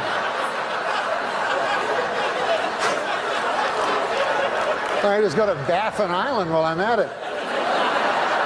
All right, now welcome to the stage, 2 Canadian. Oh, the Candies are going great so far, aren't they? I would like to say to Eugene Levy that there's no reason to be ashamed of your son. My son only this morning punched me in the chest really hard. Listen, I have some good news. I just found out that all of you here tonight will be getting a swag bag. Yeah. Just like the Oscars. I haven't seen one yet, but why don't we take a look and see what you're getting? I'm going to call Megan, our golden girl, out. Megan, our golden girl? Hi, Megan. Come on out here. Ah, you brought the swag bag. Yes, can you hold it open? And then I'll take things out of the swag bag. What do we have here? A loose pancake.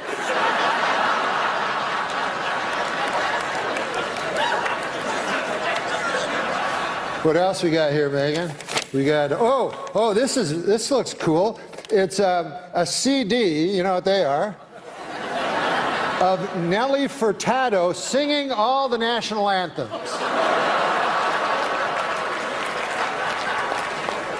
Torn from today's headlines. See what else we have. Well, we have this. Ah, yes, this. This is a bottle of Eau de John Cherry Cologne. It's for the gentlemen in the audience. Now, what else do we have? Hopefully something a little funnier than the last one. Here. We have a 30-minute massage from producer Robert Lantos.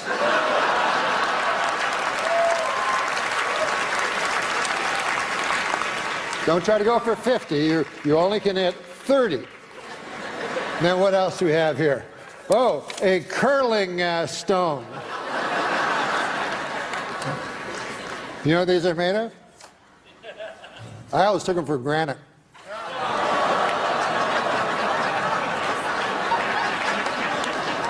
Last time I take a joke from Martin Short. All right. Megan, just do some house cleaning here. Having a hand for Megan, our Golden Globe. Natural mistake.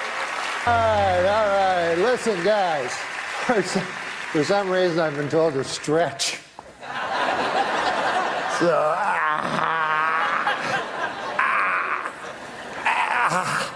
oh, I've never tried that before. The show's over, folks. Good night. But for the first candies, respect, peace. Did you ever work at the Comedy Store? No, Mitzi didn't like me. What? She didn't care for me. Yeah, that's what I wanted to know about. I wanted to hear about that, your history with the store. I was there a few months ago and you popped in with Sebastian. Yeah. I think it was your first time on stage there since 1979 or something. Mancow. What's his name? It's Maniscalco. That's it, you got it. Yeah, Mancow. Sometimes he just goes by that by itself. Yeah. He interviewed me once. You were very respectful of the audience. Mm-hmm. And you don't fuck around. You know? You entertain the audience. I do, sir. And some people, some comics, seem to have no regard for that. That's their prerogative. Right. Mr. Dangerfield, what I liked about him, and it was kind of a throwback to Benny and Hope and all those guys, is he had the greatest jokes. Yeah. But he not only had the greatest jokes, he talked funny, and he looked funny, and he moved funny. Now, thought must have been behind every one of those actions, you know? Uh-huh. And did you ever think of doing that? Did that ever occur to you to physicalize? I think the only guy I can think of is Brian Regan off the top of my head that has great jokes and a funny voice and Sebastian Mancow. Sure. Also has some wonderful physicality. Yeah. I think he's maybe one of the best physical comedians I've ever seen. Is that right? That's also a great stand-up. There were guys like Charlie Callis who they would sell the joke with, and they would do funny physical things, but the act really wasn't much. No. So now you have a guy who can move funny and has great stuff. That's a powerhouse. Yeah. And have you ever considered publishing a book that tells all that how-to book? No, but I have considered some way to pass along what I have accumulated. I don't really know how to do it. Do you have any ideas? Well, perhaps you could executive produce a show with Sebastian Mancow as the star. I could do that, yeah. And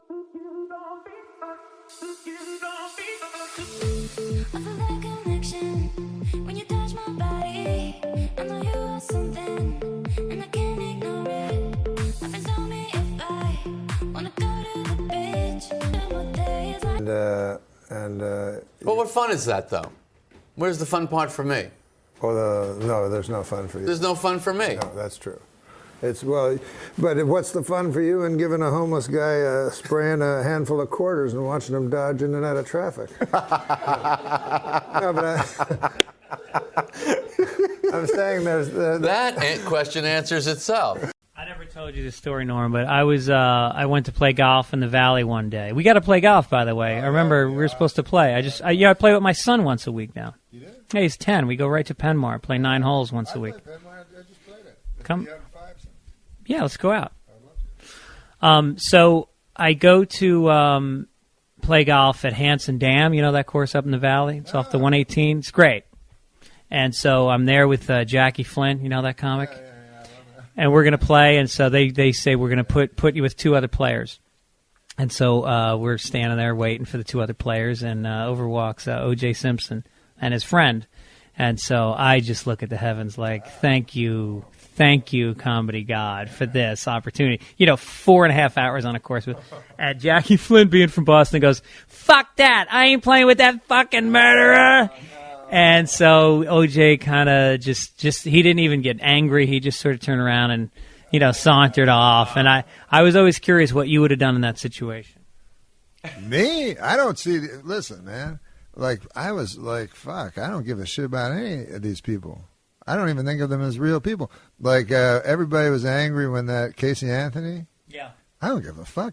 Like, that's just some lady killed her kid. I don't care. Yeah. So if I met Casey Anthony, I'd just be, she's a celebrity. It's kind of hot. Yeah. Well, actually, when I spent most of my time during the trial looking at her tits. Because I don't get sad about stuff like that. I don't know if there's something missing in me but I don't give a fuck if somebody killed their kid. I didn't know her in the first place. I didn't know she didn't kill her kid, It's hard for me to really get all outraged about stuff.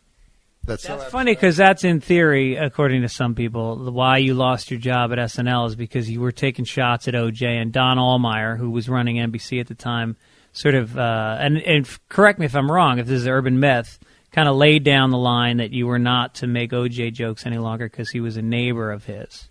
Well, yeah, that's what they said. But still, if I met OJ, I would be like, I'd go, fuck, God damn, I want to hang out with that guy. Well, and when we were on Sports Show, I tried to get interviewed. Norm MacDonald talked to OJ's lawyer for a half hour on the phone trying to get an interview with OJ in prison. That happened 4 months ago.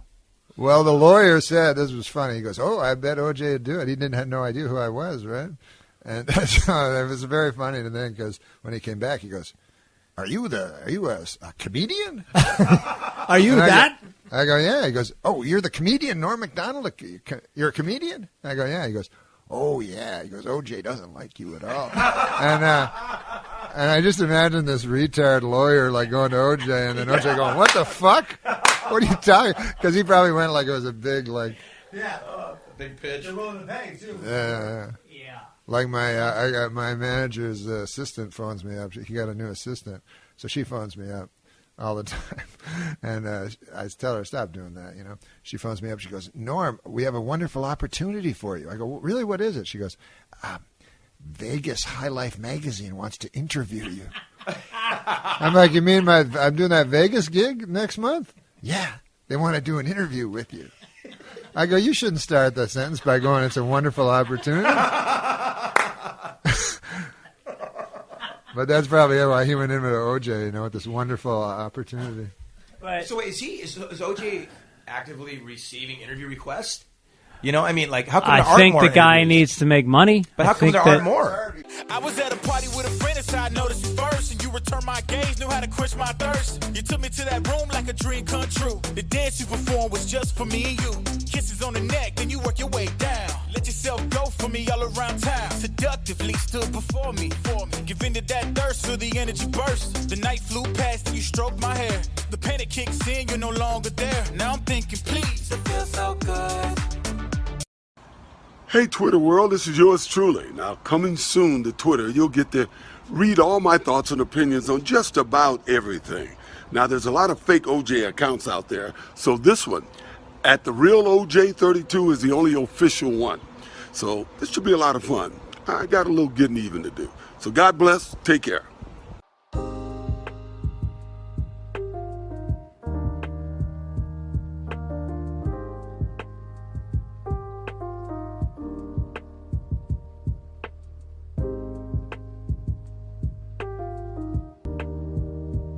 Well, in a questionable move by the defense team this week, O.J. Simpson demonstrated how to stab 2 people at the same time.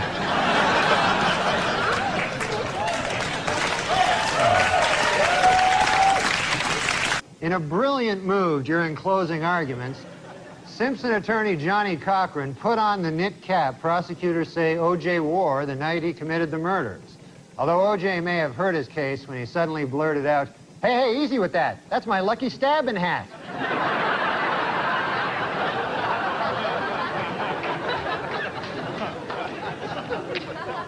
Well, it is finally official. Murder is legal in the state of California.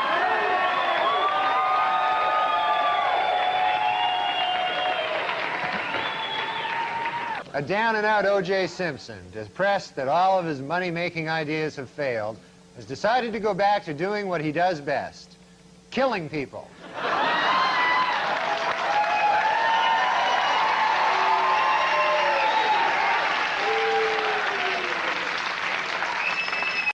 Hey, Twitter world. You know, for years, people have been able to say whatever they want to say about me with no accountability. But now I get to challenge a lot of that BS and set the record straight. More importantly, I'll be able to talk about everything, especially sports, fantasy football, and even politics. But for now, let me just say to my fellow fathers out there, happy Father's Day. And God. There's something about Norm MacDonald that every time he opens his mouth, I laugh. I don't know. It's just the style. It's the type of thing you can ask him anything. I mean, you remember from Saturday Night Live, and he anchored Weekend Update, and then did some OJ thing and got taken off by, what's the guy's name who took you off? I don't know. You don't remember either. Yeah.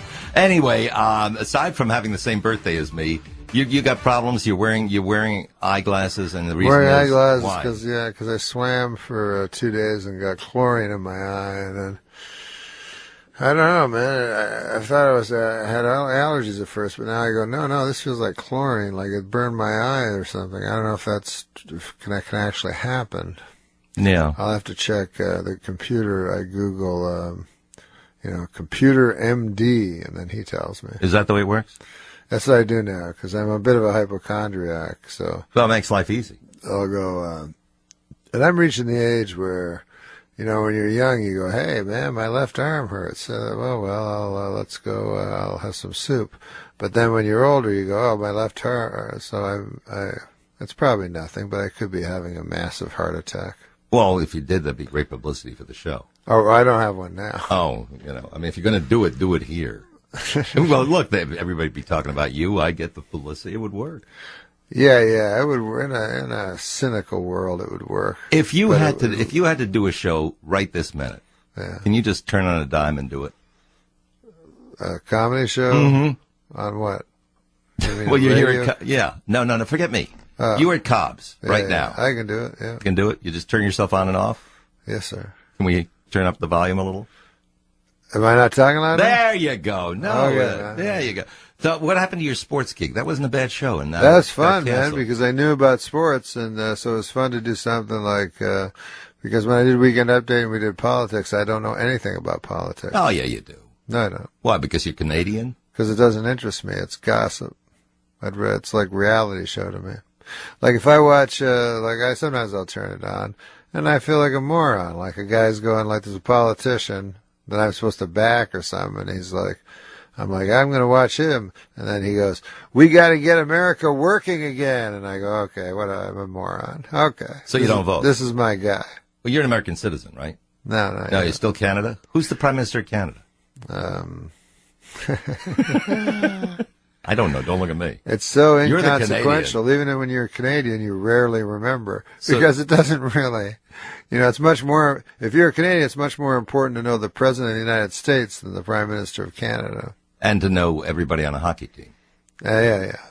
Stephen Harper. I just got That's that. his name. That's his name, Stephen Harper. Conservative from the West Coast. The West Coast being what, Vancouver or something like that? Maybe Alberta. I think it's Alberta. Did you sleep last night? I haven't slept like about 3 days. I've been very tired. Why, did I sound tired or something? Yeah, it could have fooled me, yeah. Well, I thought maybe I was getting a cold. I'm not sure. I had a sore throat. That's that. Did I shake your hand?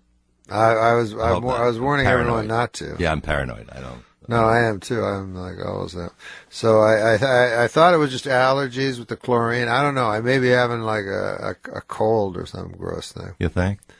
I don't know. I haven't been sleeping very well. I've been sleeping, but like, It's a shame we don't have a sleep train to add this hour. I could have helped you with that. Yeah, sleep what? Yeah, sleep train. It's a that? sponsor of ours. Oh, sleep And train. a sleep train. Yeah, and they have all these different mattresses. Oh, mattresses. I Yeah. got a mattress. You got a mattress? Yeah, I got the hardest mattress there was in the store. What was that?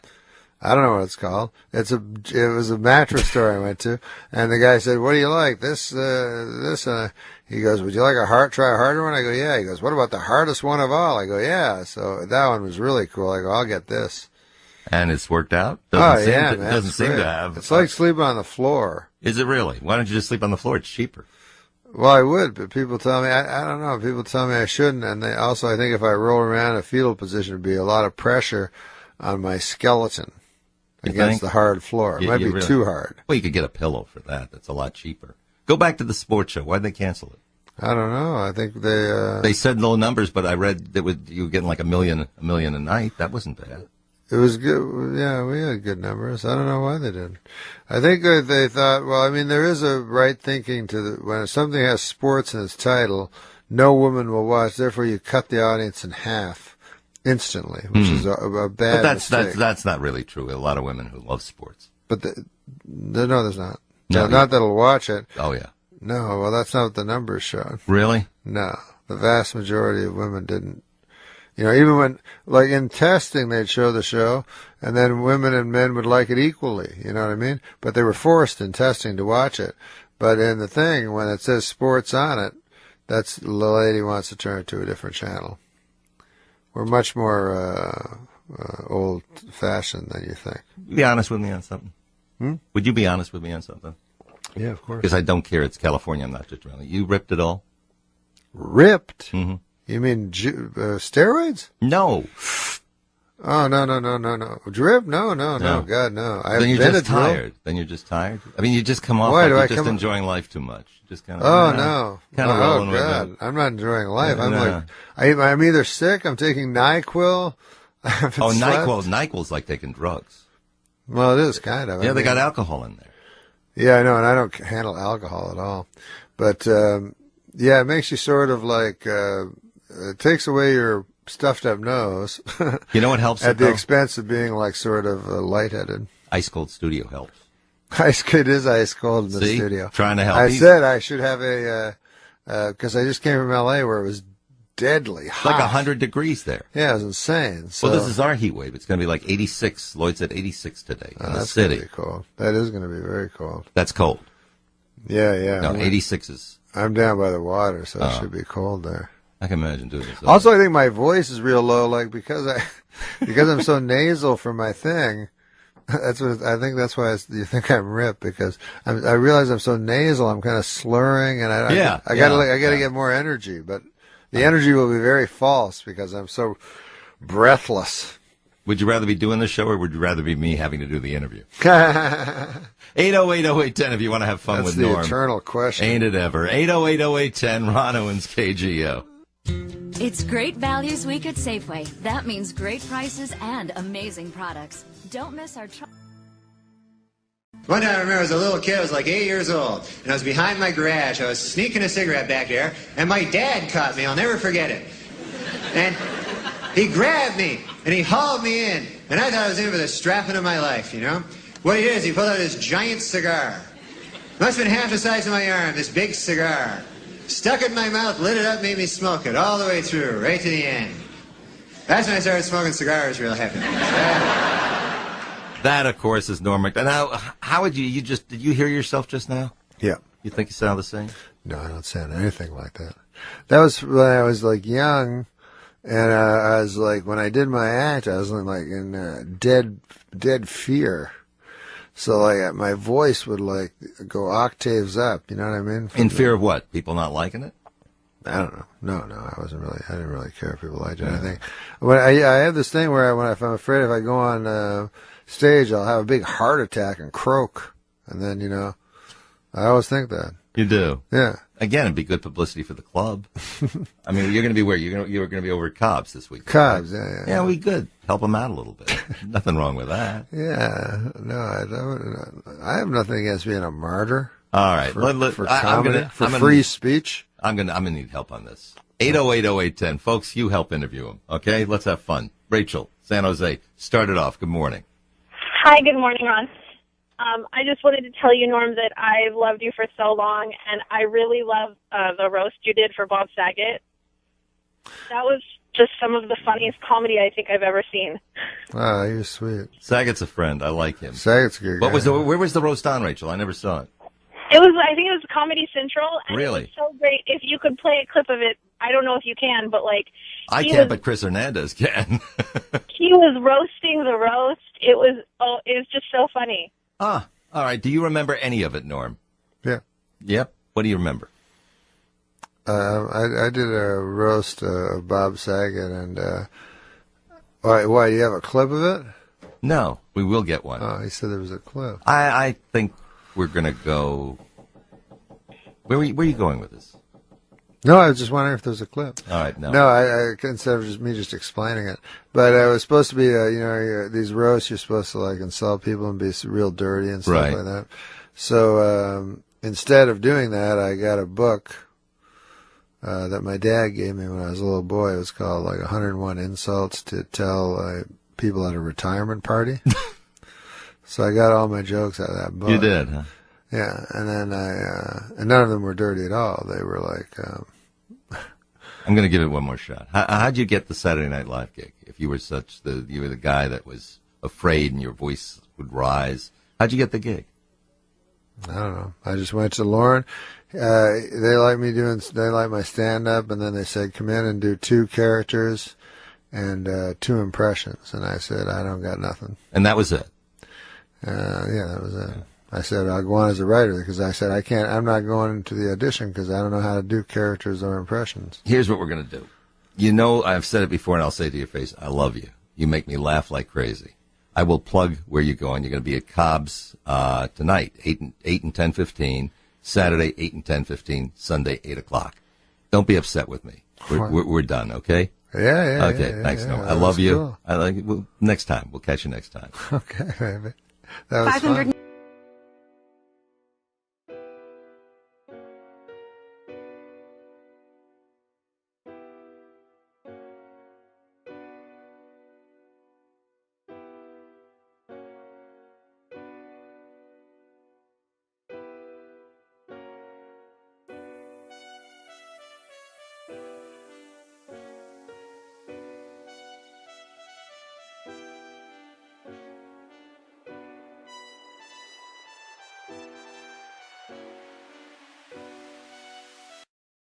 What the mind of a comic and what makes them like that? Well, we're done with you.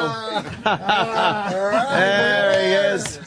Norm! Did you get my fucking text about your show? No. I love it. We're on the air. It's okay. Yeah, of course. It's good. They're greeting each other. Oh, hey, Norm MacDonald. Anthony. What's up, boys? I've seen you yeah. Awesome. I do my YouTube videos and stuff. It's fun, you fuck off a little bit here and there. Kevin Farley? How you doing? Sit down, Norm. Take a seat. I think we're kind of running out of seats. Take the couch right there. Hilarious special, too, by the way. That is nice. Oh, my God. Saw the special the other night. We're not on the fucking radio. radio. Yeah, we do that. Yes, you can say fucking. That's how we roll. We're on the radio right now? We just bring it in and let it roll. That's how that works. I know, you're looking at the picture. Colin's looking at a picture of Hitler. That's my room. I'm looking for different motifs. That's your screensaver? That's my screensaver.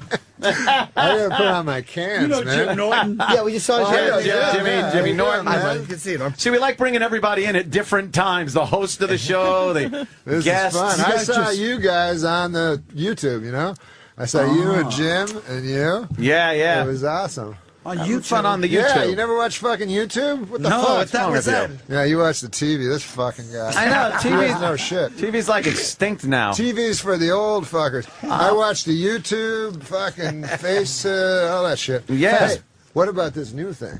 What's that?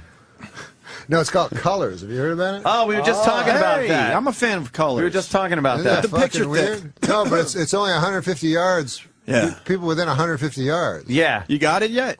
I don't know. It seems a little fucking weird. It is weird. Like a guy in your apartment building can see, can see what you're doing depending on where he is. Yeah, maybe you could figure out where a lady was, like looking at the layout of her apartment, and then maybe I don't know. I think it'll come in handy for. I don't know what it is. I think it'll come in handy Tell Colin what it is, for man. football players on the field because it's 150 yards, so he pretty much covers the field, and they could probably figure out what the other team's going to do based on what they're doing with That's their right. color. You don't watch a lot of football, right? No, none at all. 150 yards.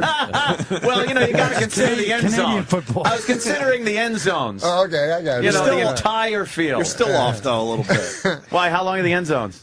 10, right? It's got to be longer than 10. No, it's not. It's got to clear. It's Canadian football? No.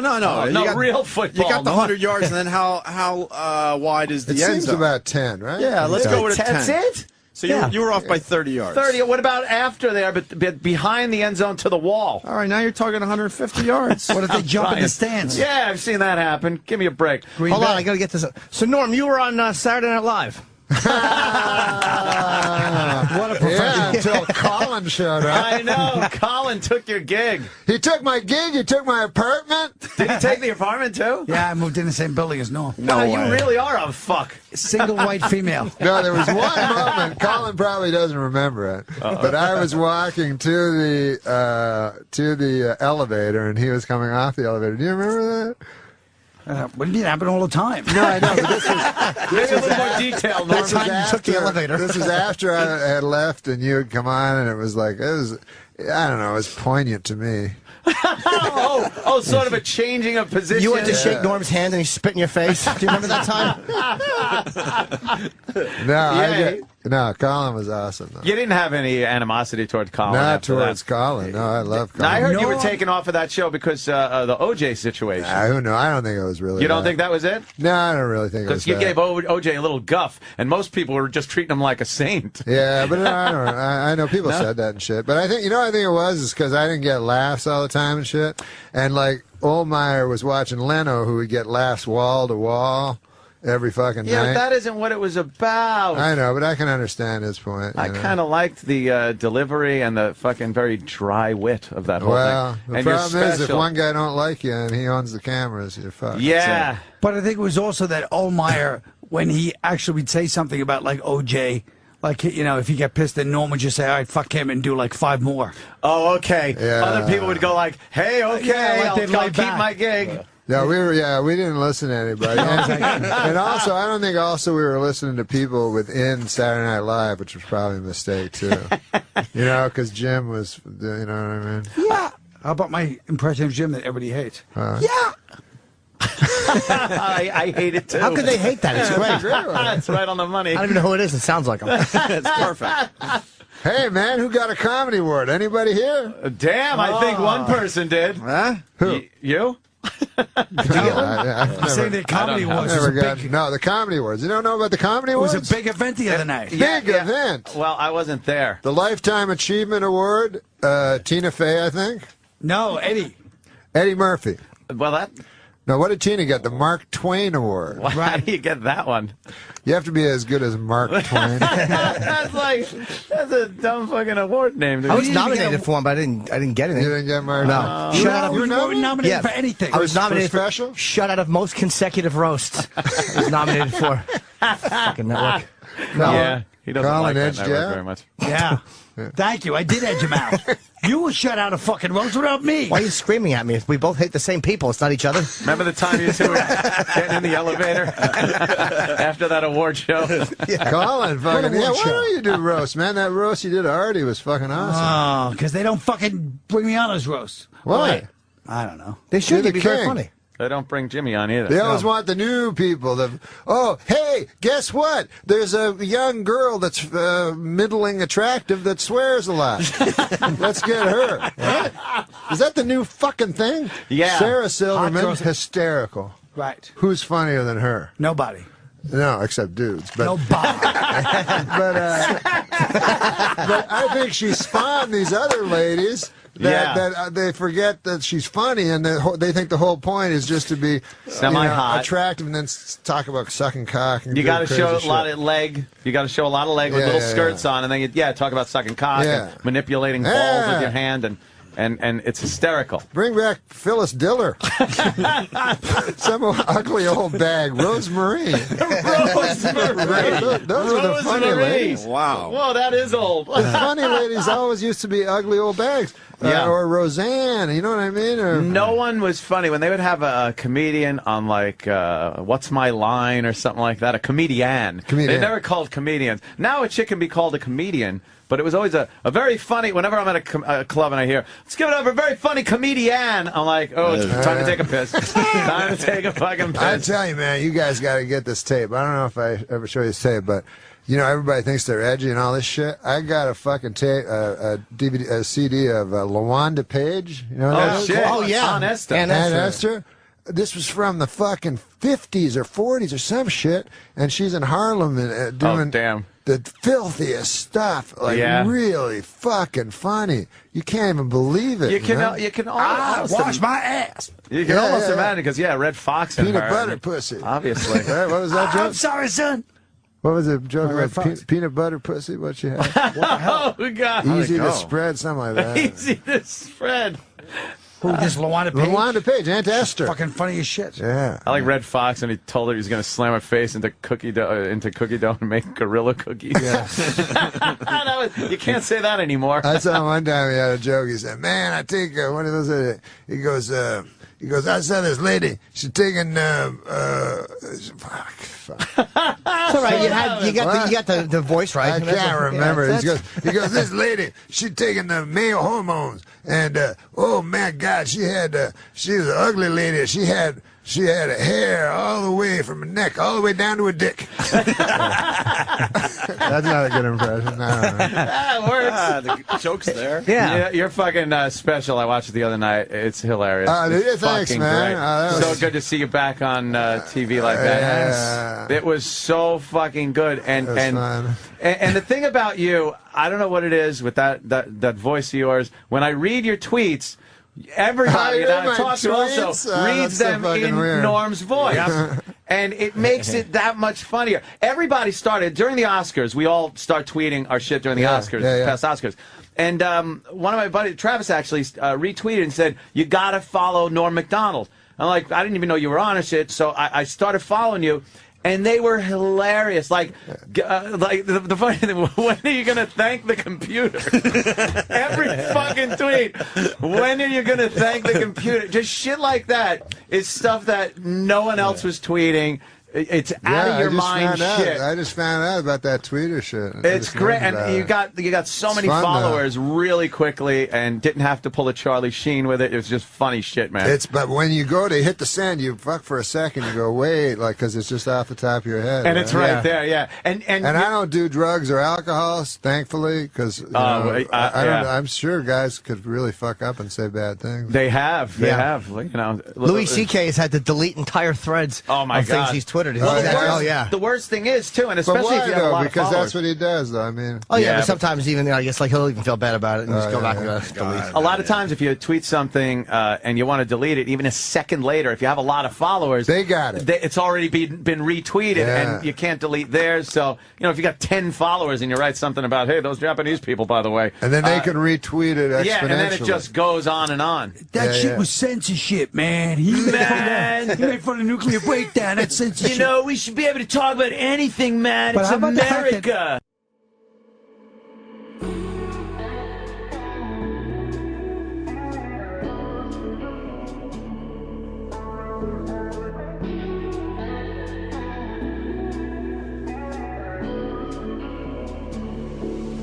We keep running faster and faster. I don't know what we're after, yeah. We keep up with disaster. I'm thinking that Norm's tweets, like some of them are not supposed to be funny. They're like profound, like poetic. I deleted a lot of those.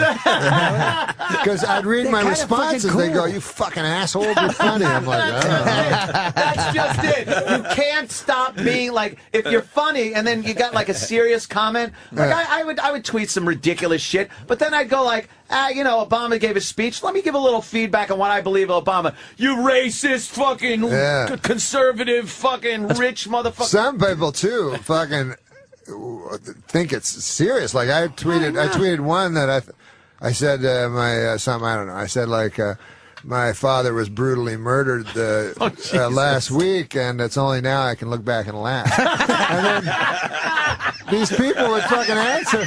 They go like, "I'm so sorry." Like closure takes a while. So I had to go. No, it was a joke. That's cool. How does anyone read that and not, especially from you, and not think it's a goddamn joke?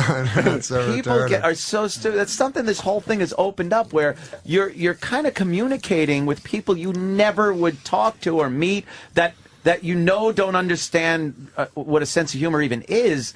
So the responses you get sometimes like hey, I was like, hey, God, it's spring, but I'm looking outside and there's still a little snow on my back table. At least you're alive, motherfucker. That was from a dead guy? Yes, I'm getting tweets from the dead. I guess he had a loved one pass on. Perhaps a father that was brutally murdered a week ago. I guess to sum it up, everybody's a critic, huh, guys? Your special should have been called The Voice of Reason. You're doing a sports show? Oh, yeah. Yeah, no, I guess I didn't know you were that into sports, but then again, I don't know much about football. I'm into sports a lot, but not enough to, now I have to go on fucking, these sports Yeah, you're going to be like the sports guy. I don't know that much shit. You know what I mean? I know a lot about sports, but if you ask me, who won the Super Bowl 6 years ago, I'd have to really think about it. Yeah, those are the sports guys that just know stats and shit. So I have to go on these sports talk shows where they know everything, and then the fucking phone callers, what do you call them? Phone callers. The listeners. Fat guys in the basement. Yeah. They know even more. So it's like, hey, what do you think of some guy you've never heard's stats that year? Or something. Yeah, you're like Frank Mahovlich. I know Frank Mahovlich, the big M. How do you know him? You're throwing me softballs. I have no idea what that's about. He was a hockey player. He knows them. He knows. I only know things from the 70s. So what's going to be the gist of this sports show? Is it it's going to be just me doing jokes. Oh, okay, about sports. Yeah, about sports. But it's going to be accessible to people that don't know nothing about sports, too. Oh, that's good. See, that's me. Guest going to be on? The guest going to be on? Yeah, I was hoping you'd come on.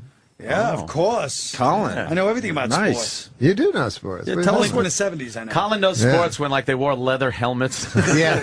the good old days. What do you know about sports, Colin? Give us some knowledge. And ask me anything before 1973. I know everything. But after that, I don't know nothing.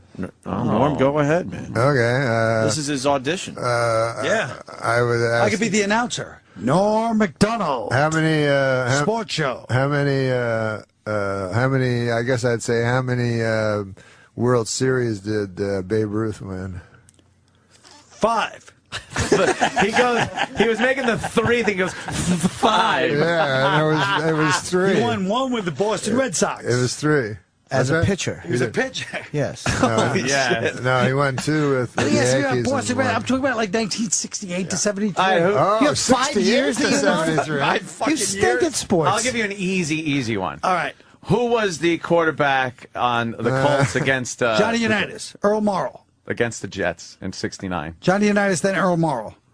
Who played in the Super Bowl? Both of them. Johnny Unitas played 5 minutes, and Earl Morrall played the rest of the game. What happened to Johnny Unitas? He was old. Tendonitis. He was 5 minutes older, and they had to take him out? Yeah. Jesus Christ.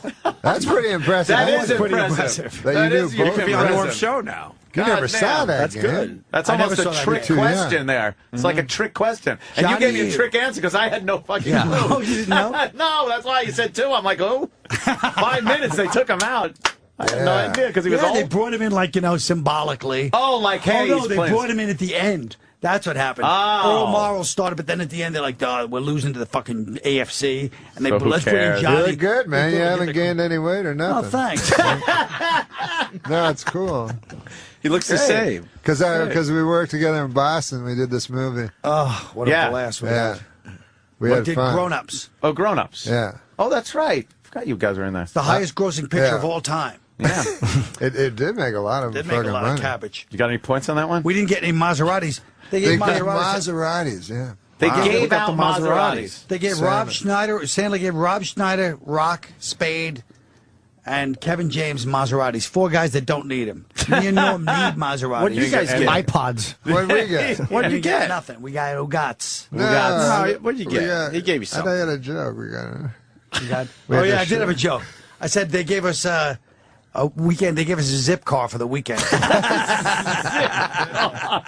Nice setup. Yeah. You guys work well together. Yeah. That's beautiful. I we see the walk magic. we walk around Boston every day. We go shopping for clothes.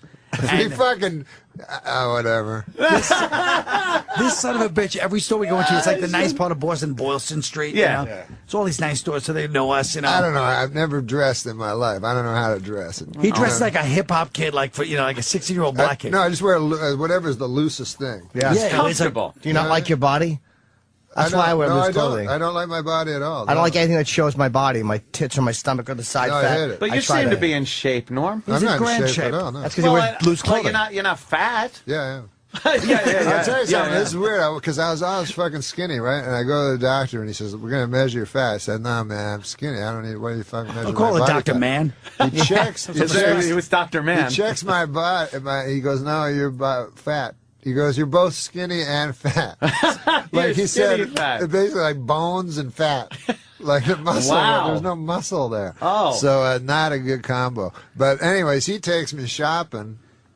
I take him shopping. Every store he goes in, he creates a fucking ruckus. They're like guys like we go to this like metrosexual guys like Metrosexual. Would you like to now, go? Don't you think if a person said you look metrosexual, isn't that the same fucking thing as saying you look gay? Exactly. What the fuck's the difference? That's gay. But then the guy's like, we're in like these nice stores, and the guy's like, hey, why don't you go in the back and take off your shirt? What? I don't like showing You my want me to fucking take body. my shirt? Hey, this guy wants me to take my shirt off. Starts screaming. Everybody that comes in the store is like, yeah, don't ask them to take their shirt off. Like, No, you just man. accuse them of I'm trying to Jim, sexually I swear to harass. God, fucking so. When I was young, I was fucking skinny and shit. And when you're skinny, when you're a boy, people don't talk about that. They always say, well, fat girls have tough. But when you're fucking little or skinny as a boy, and people can beat you up, it fucking sucks. So you didn't didn't take your shirt off even I as would a wear, kid? this is how stupid I was when I was in grade 3 or 4 or whatever. I'd wear 5 shirts over each other. Just to look bigger? Thinking was fooling. Did you somebody. used to have to, in gym class, I know they used to play like shirts and skins. Right. And I hated that. And I was like, please make me a shirt. Because I, as a kid, didn't like fucking taking my shirt off either. Yeah, you were probably thin. Yeah, I was a very Yeah, skinny yeah, kid and everything. And I was like, please, God. And then when they'd say skins, I'd be like, how can I get out of this? Yeah. And then I'd have to go, I got a stomach ache. There's 2 kinds of dudes, you know? Like, there's ones where they can go through a shower and shit. Oh, you yeah, know, yeah. Locker room, Guy's naked. 12 years old, fucking Yeah, showering, yeah. got a hairy big cock. Right. And, well, you know, 2 guys fucking a lady and all that stuff. I can't do that. No. How about Norm played hockey with Gretzky when he was a kid? Yeah, Really? But the funniest one Yeah, was there. You got fucking hot stories. But there used to be a guy on the Philadelphia Flyers by the name of Dave the Hammer Schultz. Oh, fuck yeah. This guy was He was an fucking animal. enforcer. Yeah. So when I was a little kid, you know, at the fucking where the Canadiens played, you know, at the Forum, I was back at fucking Schultz, you know, the big fucking bad Flyers and shit, you know. I couldn't find Bobby Clark, but Schultz was standing outside the bus with a big fur coat on, looked like from Slapshot or something. And so I ran up to him, I was a little kid, I'm like, hey man, can I get your autograph, you know? And he was smoking a cigarette. He threw the cigarette at me. Oh, shit. It was so funny. And then I was traumatized, but then later on I was like, that's way cooler than getting an autograph. being burned. Yeah. Were you good at hockey, Norm? I was. I pulled my tendon. I pulled my fucking tendon. You guys are young, man. Well, not really. A fellow like me. Yeah. Getting up there. Listen. Did you have a shot? Listen, as Colin Wells knows, I've seen more sunsets than I'm gonna see. Oh, boy. No, but I tore my tendon, and this is the first time I've been immobile in my life because I still have this crazy competitive fucking thing where I'll play, 20-year-old kids and pick up basketball and get the shit beat out of me, but I still think I'm young. But this was the first time I was immobile for about 3 or 4 months. If you guys ever get there, it's a fucking portal to the future. You go, holy fuck. Yeah. No, I noticed those aches and pains that start coming up that you weren't there before. All of us. And you just kind of, now you got to work through them. And Louis C.K. talks about it too, when he goes to the doctor and it's just like, oh, that's just, oh, that's what it is. That's never going away, ever. Exactly. There's no cure for it. There's nothing. You got to live with it. And it's like, oh, great. That's just the beginning of the falling apart sequence. My fucking cardiologist, 68-year-old man, he's like, you got to keep walking. He goes, at our age. I go, our age? And then I realized I think I am in his bracket compared to my kid, who's 18. I'm not in his I'm closer to this 68-year-old. Yeah. But, whatever happens. I talk about this in my new book, Perspectives. That's good. But you wish you had the... You know what everybody fucking says? They're like, hey, man, I don't care. When I get to be 80, I'll just do heroin. That's what everybody fucking says. Right, yeah. But I think when you get to be 80, you're like, oh, you're just scared the whole time. You're not going to do a heroin. I noticed during your... You're hoping young people don't fucking beat you up. Imagine you walking down the street, every fucking guy and lady. Just kick your ass. Yeah. And they don't give a fuck about you.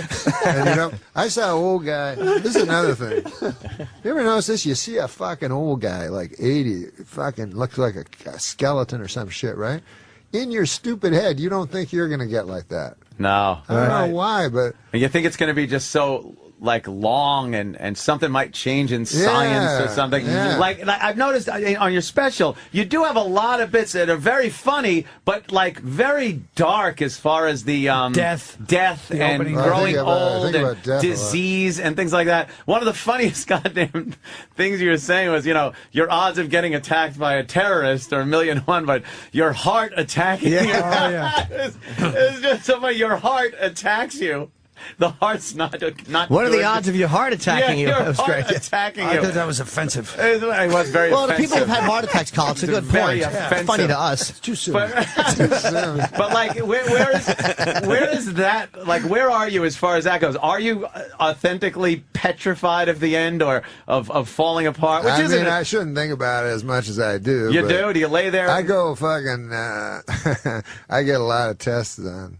Do you? Yeah, like make sure everything's cool. Your cholesterol. This happened to me one time. Because, people say, oh, you're a hypochondriac and shit. But I'm like, no, fuck, that's not it. It's like the only chance you got is early detection. That's all you got.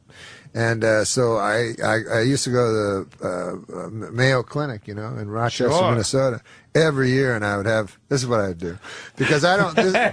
This is what doctors do. They'll just fucking. You go, hey, I got a cough. That's probably a cold. Right. You know what I mean? They just brush everything off, especially if they know that's you're a what they told hypochondriac. Jim Henson. Yeah, exactly. Yep. So what I would do is I'd go to this is what happened to me. I went to the Rochester Mayo Clinic, and I would exaggerate all my symptoms. So I go to the stomach guy. He goes, "What do you got?" I go, "I fucking shitting blood. I'm coughing up blood." He goes, "Holy fuck!" So he'd give me a full thing. I wanted to make sure I got a full thing. So every fucking guy, blood was coming out of my nose and ears and my asshole and everything. So anyways. Just so I get a full, clean bill of health. So I did, and then that's when I'm most happy, is just when I'm walking out of that place. Now, how long does that last? Doesn't last long, because obviously 2 days later, the fucking thing can start. But then, a fucking 6 months later, I decided, I never had insurance before, so I decided to get life insurance. Couldn't get it, right? So I was like, holy fuck, because sometimes they mix up files and shit. I said, I must have something wrong with me. Oh, no. And so I fucking said, why the fuck can't I get, nobody will accept me for life insurance. Anyway, it turns out that the life insurance people are privy to all the doctor's notes. Oh, so you were they saying... got the doctor's notes. Even though I had a clean bill of health, they go, this guy's shitting blood, fucking blood everywhere, I can insure this motherfucker. Yeah. So they said he must have some unknown disease. Oh, shit. Oh, shit. So it took me a long time, and then finally I had to get that fucking Ed McMahon life insurance. We're like those guys. They're like, hey, man, will nobody fucking give you life insurance on account of you're fucking old and sick and going to die? Here, we can give it to you $1 a month. If you're 65 or older, you can get term life insurance. And then it says doesn't kick in for 3 years, premiums, you know. Plus, imagine if you're the fucking guy that's asked to do that commercial. And it's like, and no medical tests. We won't ask any medical questions. Imagine you're an actor, like you're fucking like Robert Wagner, and you know that's like, hey man, do you think about death every fucking day like me? Did you never fucking think of taking care of your family at any point? Until right now when you're on your deathbed? Until now? Holy shit, man. Yeah, I did notice during the special there were a lot of those things, but you make them fun. It's very rare that you could use the word cancer in a bit and actually make it funny. It was just, no, I'm not like, that's not what I talk about in stand-up. That was just a certain period of time. No, that's what I mean. You know, it's thinking about shit like that. Do you, I noticed because I'm very bad with me being alone with my own thoughts at night. A lot of times if I'm just in a quiet room without the TV on, like I'll just think too much to go to sleep. Yes. And it could be anything. It could be like, oh, there's a kind of a program I want to maybe work on tomorrow on the computer. Or it could be, hey, I wonder when I'll die. You know, and that. So I like having the TV on just for that. Are you good with your own thoughts, just laying there in the quiet? I'm no good. No? I try to, because you try something to get off the whatever the fuck you'd use to quiet your mind. You know, whether it's booze or whatever the fuck pills, whatever it is. But I try meditation, try that, you know. To me, it worked the opposite. Like I'm sitting in a room of people, they go, just close your eyes. They go, thoughts will happen. No fucking kidding. Racing hellish thoughts, you know. And then the guy's like, just let them go. I'm like, ah. And then you open your eyes, you look at some other fuckers right beside you. And I tried it 3 times. I could never get to any place of quiet. No, I need a lot of distractions, and I could still operate and work. Like I could make myself, go to sleep, or if I'm working on a computer or something. I'm good with the TV on or something like that. But I need this constant little distraction because if you're just left alone to your own devices, your thoughts will turn horrid. I stumped a fucking psychiatrist once. I said to the guy, because I was fucking gambling all the time, shit, right? I had a gambling addiction. I'm over it now, but shit. But he said... I bet you're not. That's a good one. He almost lost everything. Yes, Chipperson is very funny. But he said, the psychiatrist, he said, you're using gambling, you're fixating on gambling in order to escape your real thoughts, you know? Mm-hmm. And I said to him, isn't that why you do everything in life? And literally, I stumped him. He had no answer. He was like, and then he recovered and tried to make it. But isn't that why you do everything? Yes. So you're not sitting at home just thinking about what's really going to happen to us? where it all ends? What was your gambling poison there? What did you enjoy? Sports gambling. Yeah, sports is the worst. You weren't a casino guy, or no? I did everything, but sports was the one that you think you can pick. You know what I mean? You delude yourself into going. You've sports gambled. I've never sports gambled. In your life? Well, maybe once I got that slip and I knew nothing and I filled shit out and some guy I could have won. What about you? A little bit, not like you. I've heard the Norm stories. I'm blackjack guy. Oh yeah. I play blackjack. Do I love blackjack. What was your biggest loss? Do you talk about it? Nah. Not really, huh? Nah. I don't blame you. A lot. It was a lot. Yeah, you're over it though.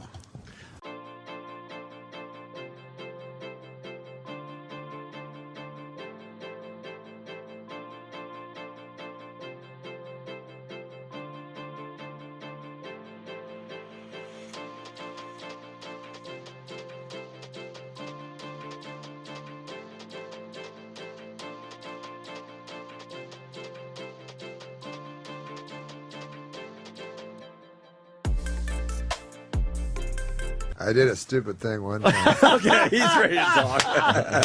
No, this was my big. This was my big statement. I threw over at Atlantic City on the boardwalk. I threw 60,000 into the ocean. What? No way. Yeah, to quit. That was my thing. I'm going to quit. Why didn't you just quit and keep the 60? It was supposed to be like I felt like I was in a movie. Wow. That was a symbolic kind of a thing. Like, was it money or chips? No, it was money. It was money? Holy shit.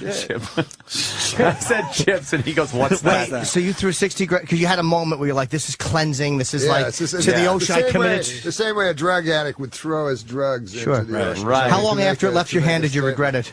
I regretted it pretty good. See, I would have thrown the fucking dealer into the... That's how I would get over it. Those stone-faced idiots. I'm surprised that people like dealers don't get killed. Yeah. It really is amazing because they can piss you off. I've seen dealers do things where it's like, and in succession, where you're like, all right, look, I'm finally getting good cards. I'm pulling 20s out here. And the dealer's consistently showing a dumb 4 or a 3, and that 7, 8 pops up, and here's the ever-present picture card. Or anytime like they're dealing around, and I'm like, okay, king, and now they go around for the second one, 4. But whenever you see them showing a picture card, that down card, it's always a face card or an ace. Every time. Insurance. Is that insurance. your game? That's your game? Yeah, I have yelled. I've gotten to the point where the guy, my security guy, Keith the cop, had to get a pillow and bring it down because I was turning around and punching him in the shoulder so hard when they would pull this bullshit on me. And I was yelling where, like, the floor guy would come over and go, hey, Mr. Cooney, you're going to have to keep it down. Because I'm just like, God, you motherfucker, fuck! So the pillow... You know people recognize you? Yes, they do. Yeah. Yes, it's humiliating. And I would also use the pillow to bury my face and go like, and I have to tell the dealer, look, it's not you personally. Yeah. It's the cards. I'm yelling. You reacted to an ace of diamonds the way most people react to a rape. Yeah. Screaming into a pillow. Well, I fucking had an 11 and I doubled down and you're throwing fucking almost 30 grand out there and they give you an ace? Dude, I never get an ace. It's funny when you see a famous guy. There used to be a guy, a weatherman here in New York named Spencer Christian. Oh, yeah, I remember Spencer Christian. ABC, Good Morning America. I think he also wrote, I think he was a smart guy or some shit. But anyways, I seen him in the casino at the Trump, you know, and you can spot a compulsive gambler. Like, oh, yeah. His eyes are... And he's on a bad roll. It's that kind of roll where you keep leaving the tables, and they're like, better luck next time. You know, that kind of shit. And he's just the next table, and he's putting money. Everything's losing, you know, and he's just saying, anyway, this big, fat fucking family from Ohio. They go, there's that weatherman. Oh, no, you don't want to talk to anybody. No. So they're taking a picture, and he's like this. Shut up and deal. Oh, man. Oh, exactly. I hear you. And the other fucking horrible thing is you'll, like, lose money. You walk away from a table, a fucking craps table, right? Down like 35 fucking thousand. And as you walk away, some motherfucker goes, yeah, it's like $2 for us. Yeah. Hey, Yeah, no, yeah, it's right. not, It's asshole. not. It's not. Yeah. Can we move you over one seat Well, to where Colin? Oh, Brock Lesnar is here. I'm here. Norm has to go. Oh, you have to leave? Your people. Norm's a busy man. Your people are telling us that you have to go. Can we if you want to stay, it's up to you. Quick break? You run. We start with the deal in a few minutes. I'll talk to Brock. Go. You run. Okay. Yeah, I just want to. Norm and Brock will sit there, and if you can stay, you can stay. If not, I want to get a picture of Norm. take your thing off. Don't give your thing off. Could you snap a picture? Brock, come sit. Hey, Brock, come on over. It's just a busy day. Yeah, they snuck in. Someone show Brock where he is. Brock's right here. Oh, he's waiting for the picture. Okay, all right. Finally meet you guys, man. All right. Colin, you're out of here, too. Later, buddy. Come on, buddy. Colin Quinn, Long Story Short, premieres on HBO a week from Saturday at 10 p.m. See you soon, Colin. Hi, Melinda. That's your ex? Yeah. Girlfriend? Yeah. Do you want to? Schimmel? Here Here you go, buddy. Where'd Colin go? Colin just ran out. Fucking mess. I love it. It's a clusterfuck. Norm's just... Be around. Colin, where you going? We actually are on the air. Hi, Brock. How are you? Yes. Sorry about that. Welcome to the Opie and Anthony Show. Thanks for coming in. You know Norm MacDonald behind you, just so you know the people? That's Norm. Colin Quinn and Norm MacDonald. Yeah. So, yes. Go somewhere. Good. I'll be back. I'm just. Ant's just taking a lot of pictures. All right, can they do it out? They can do it outside, right? Can they take the pictures outside? Oh my God! All right, we're taking pictures.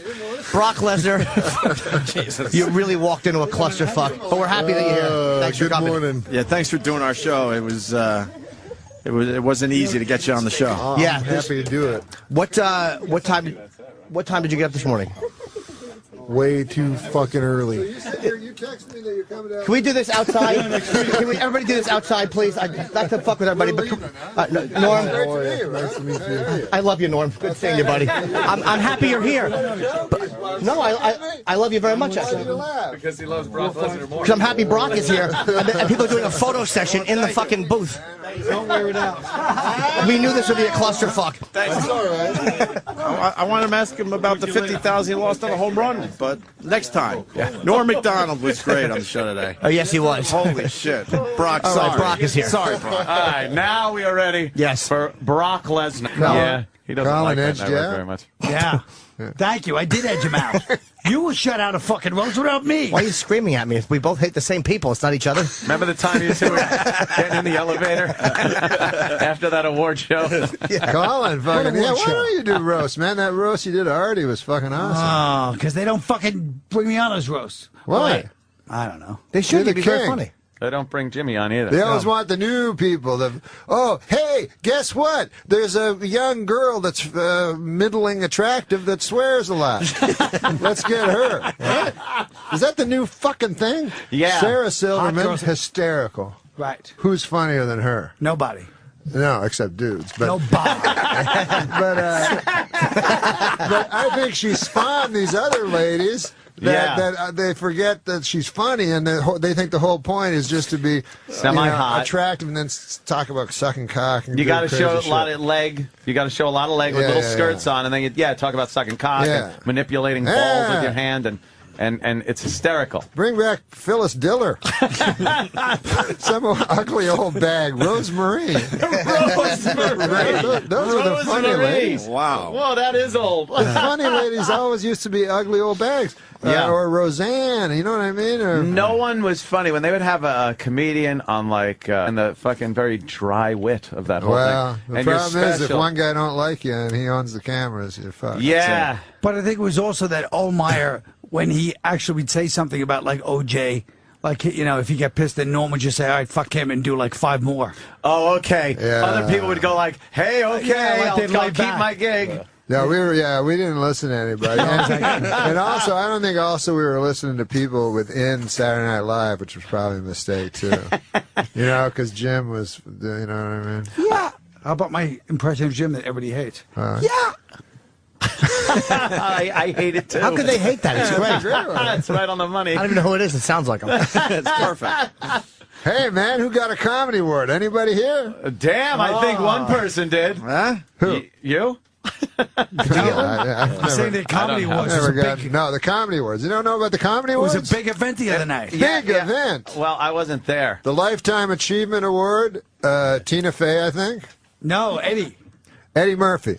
Well, Now, what did Tina get? The Mark Twain Award. How do you get that one? You have to be as good as Mark Twain. That's a dumb fucking award name. I was nominated for one, but I didn't get anything. You didn't get Mark? No. You weren't nominated for anything. I was nominated for special? Shut out of most consecutive roasts. I was nominated for. Fucking network. What if they jump in the stands? Yeah, I've seen that happen. Give me a break. Hold on, I got to get this. So, Norm, you were on Saturday Night Live. What a professional. Until Colin showed up. I know. Colin took your gig. He took my gig. He took my apartment. Did he take the apartment, too? Yeah, I moved in the same building as Norm. No, you really are a fuck. Single white female. No, there was one moment. Colin probably doesn't remember it, but I was walking to the elevator, and he was coming off the elevator. Do you remember that? Wouldn't it happen all the time? No, I know. But this was a little more detailed. This was after the elevator. This was after I had left, and you had come on, and it was I don't know. It was poignant to me. Sort of a changing of position. You went to shake Norm's hand and he spit in your face. Do you remember that time? No, Colin was awesome, though. You didn't have any animosity toward Colin. Not towards Colin. No, I love Colin. Now, I heard you were taken off of that show because of the OJ situation. Who knows? I don't think it was really. You don't think that was it? No, I don't really think it was. Because you gave OJ a little guff, and most people were just treating him like a saint. Yeah, but I know people said that and shit. But I think I think it was because I didn't get laughs all the time and shit. And like Oldmeyer was watching Leno, who would get laughs wall to wall every fucking night. Yeah, but that isn't what it was about. I know, but I can understand his point. I kind of liked the delivery. That was it. Yeah, you watch the TV. This fucking guy. I know. TV's no shit. TV's like extinct now. TV's for the old fuckers. I watch the YouTube, fucking face, all that shit. Yes. Hey, what about this new thing? What's that? No, it's called Colors. Have you heard about it? Oh, we were just talking about that. I'm a fan of Colors. We were just talking about Isn't that. the picture weird? No, but it's only 150 yards. Yeah. People within 150 yards. Yeah. You got it yet?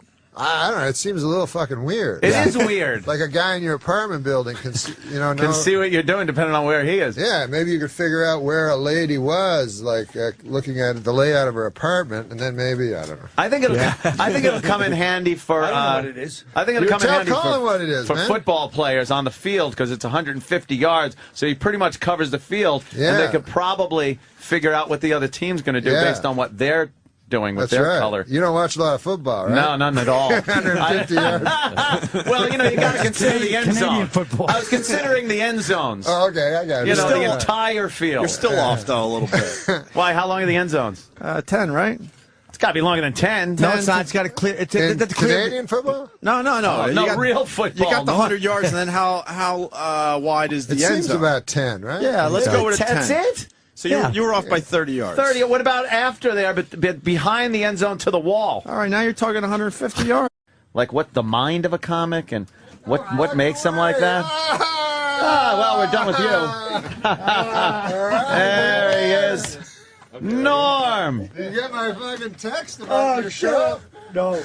I love it. We're on the air. It's okay. Yeah, of course. It's good. They're greeting each other. Oh, hey, Norm great to meet MacDonald, you. Anthony. What's up, How you doing, boys? pal? Good. I've seen you The rest of the on group. YouTube. Oh, yeah. I do my YouTube videos and it's awesome. and stuff. It's fun, you fuck off a little bit here and there. Kevin Farley? How you doing? Sit down, Norm. Pleasure. Take a seat. I think we're kind of running out of seats. Take the couch right Hilarious there. special, too, by the way. That is nice. Oh, my God.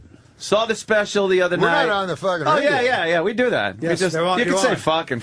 That's how we roll. We're on the radio right now? We just bring it in and let it roll.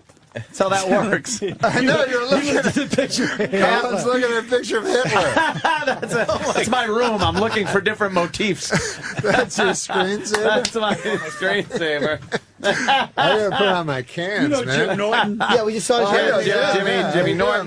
You can see it. See, we like bringing everybody in at different times. The host of the show, the This guests. is fun. I saw you guys on the YouTube, I saw you and Jim and you. Yeah. It was awesome. On YouTube. Fun on the YouTube. Yeah, you never watch fucking YouTube? What the fuck?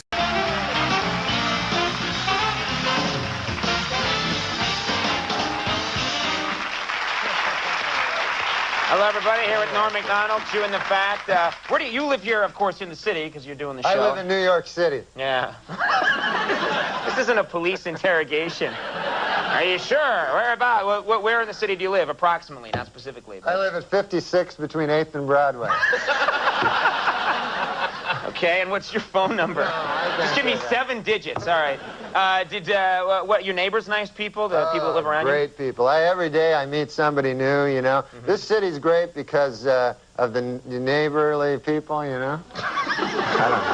But I did meet one neighbor. Interesting story. That this guy. He just moved in, next door to me. So I'm always one to meet the neighbors. You like to chat with the neighbors, yeah because, so I went over to the guy, I knocked on the door next door to where I live, and I say to the guy, I said, hey, I'm your new neighbor, and I said, good to see you, nice to run into you, welcome to the neighborhood, And so the guy, I said, what do you do for a living there, sir? If you don't mind me asking. What do you do for a living? I'm a nightclub comic, I tell the guy. So he says to me, I work down at the University of Science there. He says, that's a good school, by the way. I can't remember the exact place. Sure. But he says, I'm a professor of logic.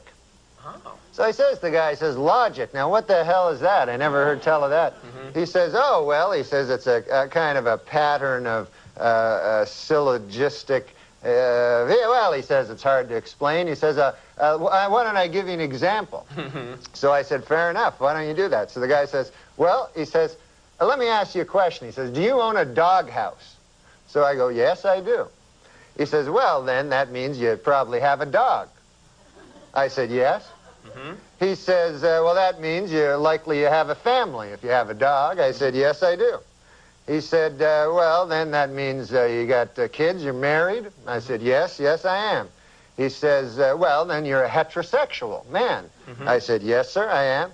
He says, well, you see, that's logic there. I asked if simply from finding out you had a doghouse, I made this series of inferences, Mm-hmm. and I found that you're a heterosexual man simply from the fact that you had a doghouse. Mm-hmm. Well, I said, good God, isn't that something? Mm-hmm. Okay. So I said, well, I won't waste any more of your time there, neighbor. And I said, I'll see you later. See you around. Okay. So I said, come by one day and have a chicken with me. So anyways, I left. So I left. So I go to get a bus, you know, to the bus stop. Uh-huh. And I walk down to the bus stop, and I'm still thinking about this thing that happened to me, you know. And I'm standing at the bus, and no bus coming at all, you know, and 5 or 6 of us standing around, and one guy lights up a cigarette there, and he goes, as soon as you light up a cigarette, the bus comes. And he smokes the whole damn cigarette, no bus comes. Right. So I said to the guy, well, that theory really worked, huh? Yeah. And the guy goes, well, sometimes it works. Anyways, the guy goes, what's new with you? I go, well, I had an interesting thing happen to me today. I said, I met my neighbor. Mm-hmm. And he goes, oh, yeah? I go, he had a hell of an interesting job. I said, he's a professor of logic down at the University of Science. Yeah. And so the guy says, is that so? He says, professor of logic. He goes, what the hell is that, logic? Mm-hmm. I said, well, it's a series of Scylla something or other. Right. I said, I can't remember exactly, but I said, I'll give you an example if you want to hear an example. Yeah. So the guy goes, all right, fair enough. So I said, let me ask you this. I said, let me ask you a question. Do you own a doghouse? Mm-hmm. And the guy goes, no, I don't own a doghouse. So the guy says, oh, yeah, you're one of them gays.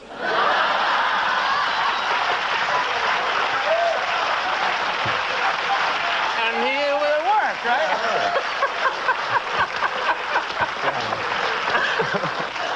What great stuff you can learn at that nice. University of Science there.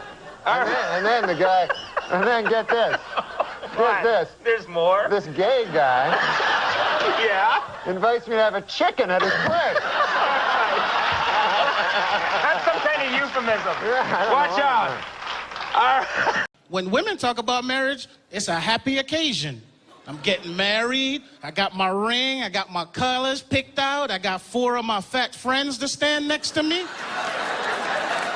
But it's not the same for the men. When men talk about marriage with our friends, it sounds like something you get diagnosed with. Did you hear what happened to Charles? No, what? He's getting married? No! You could go to nightclubs and meet women, but I don't like going to nightclubs. Everybody in the nightclub is a liar. The men are lying, the women are lying. You got older women in the club trying to look young, but you know they older because they got that vaccine mark on their arm. There's a comedian that you remind me of. Do you know who I'm speaking of? No. He was my favorite comedian. He passed away a couple years ago. Patrice O'Neill? Patrice O'Neill. The reason I loved Patrice was he had his own truth, and he was going to tell you, and he wasn't going to take any prisoners. And that's a giant void to fill, Patrice O'Neill, because I felt he was the funniest guy in the world when he passed away. I mean, did you watch the Charlie Sheen one? Yes, yes. And I tell you what, sorry. Well, what do you like? I mean, because like a lot of people were saying that was just there's no line whatsoever, and that it is something other than just being funny, and that it's gotten kind of just brutal and painful to watch.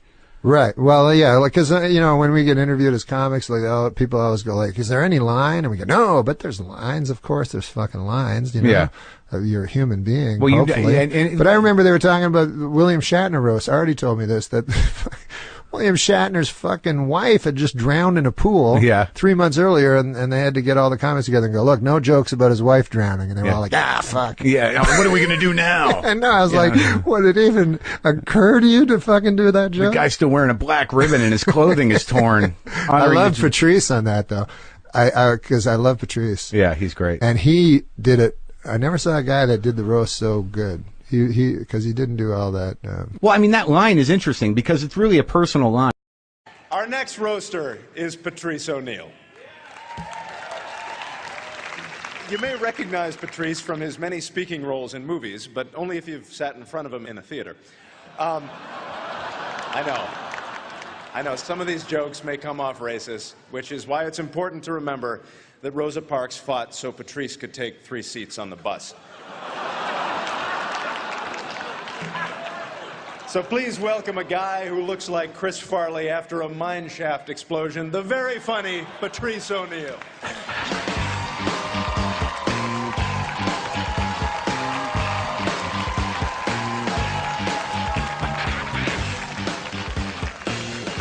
Thank you very much. It's just strange because I had all this planned shit, but I didn't know William Shatner was going to be quasi, like, an old racist man. Like, but everybody's giggling like, whoa, but you're a fucking asshole, Captain Kirk. What are you talking about? Like, I don't respect him, but I'll respect him because he's fucking Captain Kirk. But I think he might be racist because his hair plugs look like black girls' pussy hair.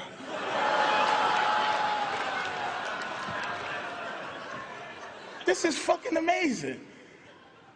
Like, I wasn't gonna be mean to Anthony. I don't know him. I never met him. So I'm sitting here watching him, and I'm like, he has way too much confidence. Like, in my world, he's an open micer. Nobody knows him, and nobody should. Like, nobody should fucking know Anthony. I refuse to learn his last shitty name. I learned Galifianakis. That's the last shitty last name this nigga's gonna learn in this fucking funky town. He reminds me of a medieval restaurant waiter. Like, his old demeanor, like, hello, may I welcome to, and you just wanna go, shut the fuck up and bring me my giant turkey leg, you fucking nothing.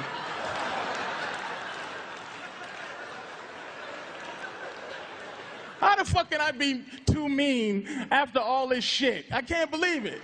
I'm dying of diabetes, and you motherfuckers are like, oh, that evil fat puff,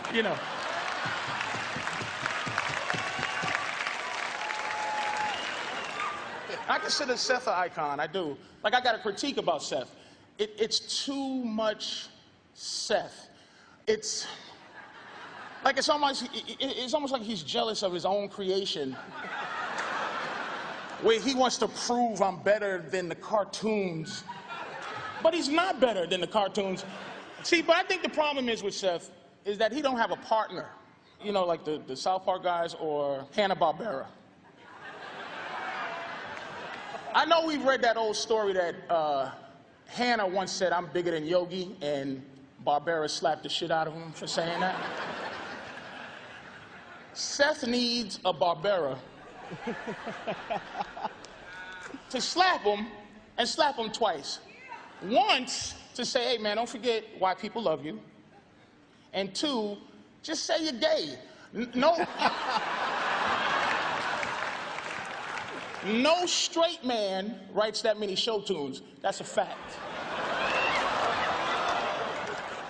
I love Mike Tyson, and I don't have much to say.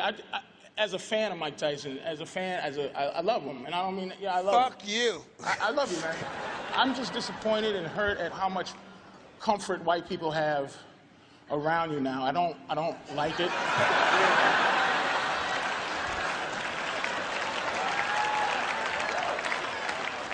And Steve-O, this new subdued, not drunk you, it fucking stinks, man. Ride that whole Steve-O shit till the wheels come off, man. Let a fucking leech bite your eyeballs and do some goofy shit. Even your fake puncher, it just, you disturb me with your lack of edge. You just like,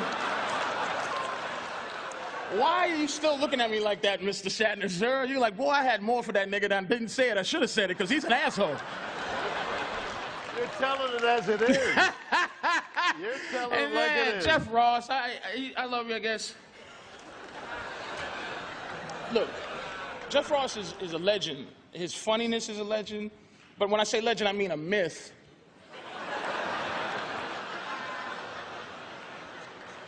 Like the Loch Ness Monster or Bigfoot. Like, we all believe they exist, but who really ever saw it?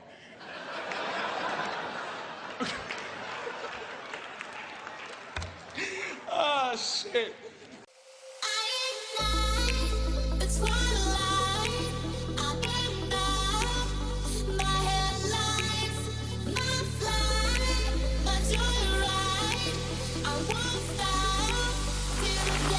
I've turned down many roasts. I have, about 3 or 4 of them.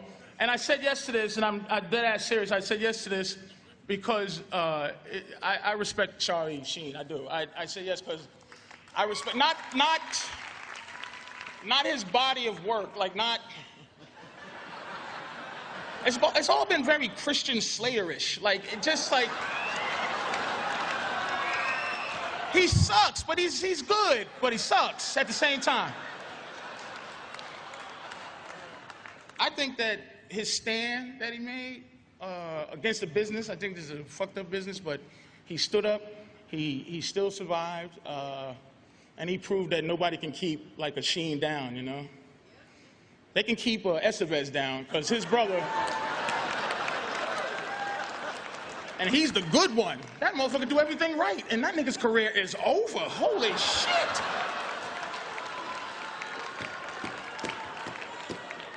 Fuck Tiger Blood, he's selling his own blood to make money. But I want to say to your eyes, man, I love that you stood up to what you thought was wrong, and I'm impressed by you, and I wanted to say that. So, thank you, man. Thanks for having me. Y'all take care, thank you. Let me ask you here, and I saw this, and you were never funnier when you hosted the show here recently, you know, last couple of months. Oh, yeah, you were very, very funny. As you said at the time, if I wasn't funny then, how could I be funny now? Right, and then you went on to demonstrate. In any event...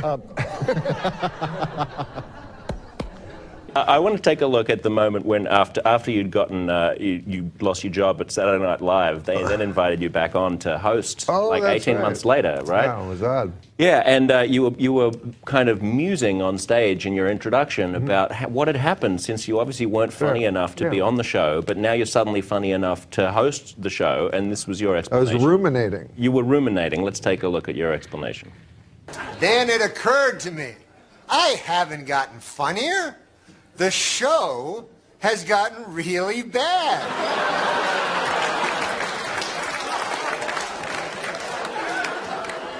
So yeah, I'm funny compared to, you know, well, you'll see later. But okay, so let's recap. The bad news is I'm still not funny. The good news is the show blows. I remember when I was doing that, and you can hear it if you listen to it, but the writers booed during that, you know. After not writing anything for the entire show, they booed. It's ballsy. It's a ballsy thing to do. I assume you wrote that. Did you run it by, I mean, you must do the dress rehearsal and run it by the producers and the writers. I was going to do a thing that I thought would be really cool, and then I was talked out of it.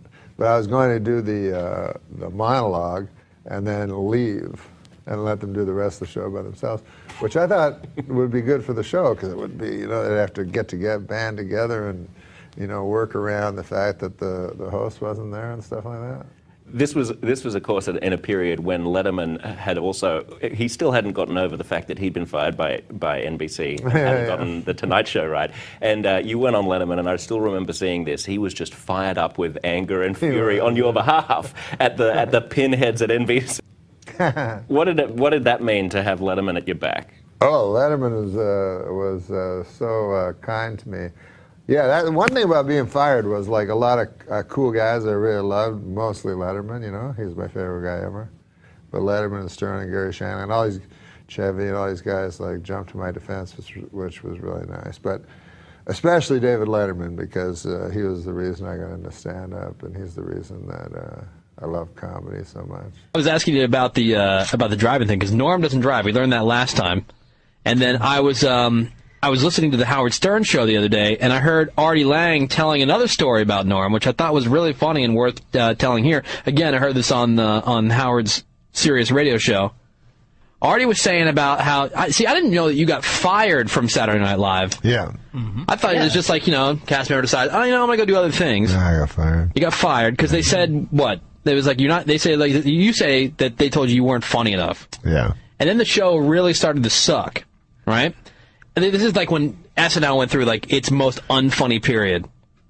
And then they asked Norm to come back to host. That's right, they did, yeah. So he's like, wait a minute, I'm not funny enough to be on the cast, but I'm funny enough to come host. So there was a couple ideas, one of which was Norm was going to come in, do the opening monologue. Oh, Artie said that? Artie said that? Yeah, he's telling the story. Oh, that was I had an idea. I think I know what you're... Yeah. And the idea was to go out and do the opening monologue, because you know how now the host is like in it didn't start that way, but now like whoever hosts in the show, he's in like every single sketch. Artie said this on the air? Yeah. So I guess the one of the thoughts, and he said that you obviously ended up not going through with it, and you thought about it for a minute. Did it. Yeah, I'm telling you, I was like, it would have been the coolest. That would have been the greatest thing. He was going to do the opening monologue, get in the elevator, and then leave, because it's a live show, but he was just going to bail. Because his character is going to be like in all the sketches, which is not... I thought it would be actually good for the show, because it would make the show exciting after I left. They'd all be scrambling and figuring it out. Yeah. Yeah. But, see, I didn't know that they fired you. Yeah. I wept a little for you, because I already tell every story I ever tell. Well, you know how many comics out there don't give a fuck, but kind of still do? You have to kind of still do to eat. That guy Norm truly doesn't. He's so fucking funny. One of my best opening monologue jokes ever. Did you ever see? Remember that whole thing when he was doing Weekend Update and they told him to make it funnier. So he didn't. He just was more Norm the next week. So eventually, of course, he gets fired. So then he goes off into the Hollywood world. He's got a TV show or a hit movie or some shit. So now they bring him back to guest host on SNL. And I'm going to butcher this, but he kind of came out. He's like, people know I got fired from this show. So now they got me back hosting, which means either I got a lot funnier or this show sucks. That's what he opened up with. And I know that wasn't approved. Sorry for the bad Norm. I'll have Jay Moore on to make up for it. That was a great Norm. And come to think of it, I got addicted to you. Oh, no, no, no. And come to think of it, I need somebody like you. Oh, no, no, no. I need someone like you. Ladies and gentlemen, Norm MacDonald.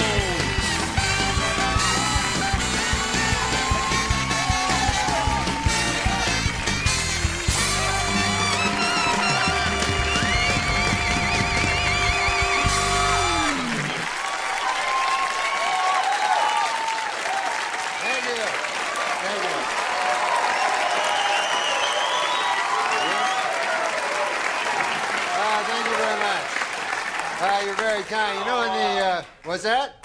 Oh, yeah, no, you're absolutely right. That is my name. You know, when the people here asked me to do the show, I gotta say, I felt kind of weird, I don't know if you remember this, but I used to actually be on this show, I used to do the Weekend Update news routine. You remember that? And, that's where I did the make-believe news jokes, That was me. right? So then, a year and a half ago, right, I had a sort of a disagreement with the management at the NBC. I wanted to keep my job, right? And they felt the exact opposite. So you see, they fired me because they said that I wasn't funny, you know? Now, with most jobs, I could have had a hell of a lawsuit on my hands for that, but see, this is a comedy show. So they got me, you know, you don't want it. But now, this is the weird part, right? It's only a year and a half later, and now they asked me to host the show. So I wondered, I go, hey, wait a second here. Hey! I go, how did I go in a year and a half from being not funny enough to be even allowed in the building to being so funny that I'm now hosting the show? How did I suddenly get so damn funny?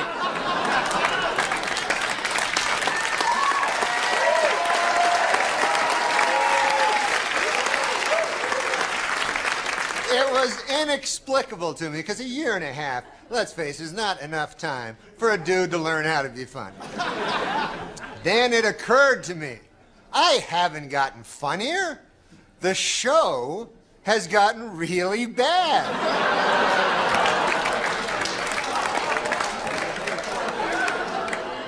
So yeah, I'm funny compared to, you know, well, you'll see later. But okay, so let's recap. The bad news is, I'm still not funny. The good news is, the show blows. All right, folks, we got a bad show for you tonight. Dr. Dre, Snoop Doggy Dogg, and Eminem are here. We'll be right back. Stephen J. Hawking, the renowned astrophysicist, regarded as Albert Einstein's intellectual successor, conceded defeat this week in a wager he made 6 years ago with two professors at the California Institute of Technology. Hawking incorrectly bet against the existence of naked singularities, the mathematical point in a black hole where space and time are infinitely distorted, where matter is infinitely dense, and where the rules of relativistic physics break down. With all due respect to Mr. Hawking, what the hell were you thinking?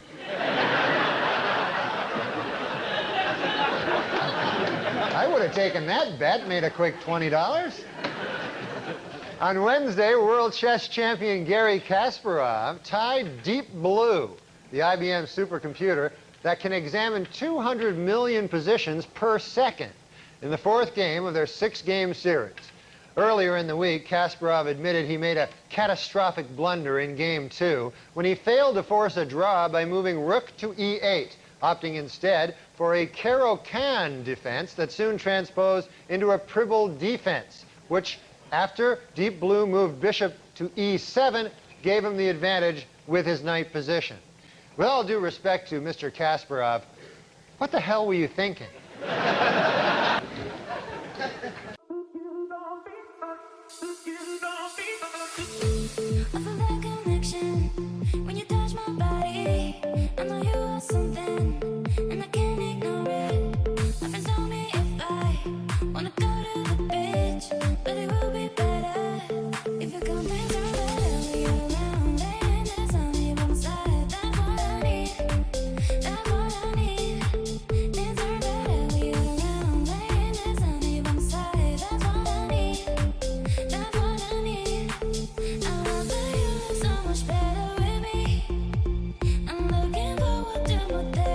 You know, are these street jokes?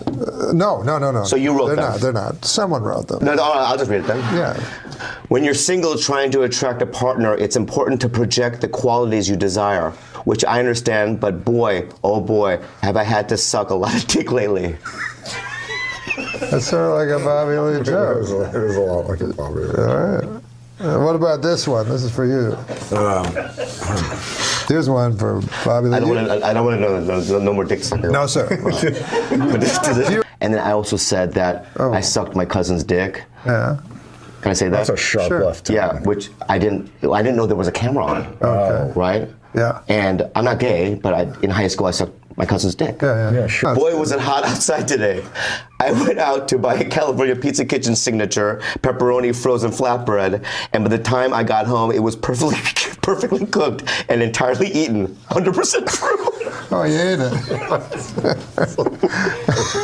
See, I love Wait, how stop. I love the laughs. It's just weird, right? Some of them are odd. I'm not going to lie to you. This is a joke. Well, some of them. But this is a joke. I think technically. Like an observational joke? What about this one? This is a short one, fast one. Okay. I signed up for my company's 401k. 401k? Sorry. Yeah, no. I fucked it up. No. Don't give me a line reading.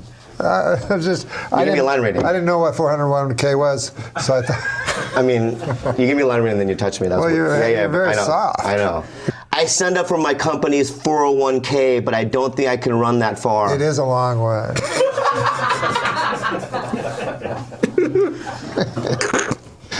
Wait, I gotta get one that's gonna make Bobby happy. I don't like when he scowls after that. You ever hear of steampunk? Yeah, I like it. Oh, you do? Yeah. Well, there's a joke for you. I wouldn't call myself a fan of steampunk, but I will say it's the healthiest way to prepare punk.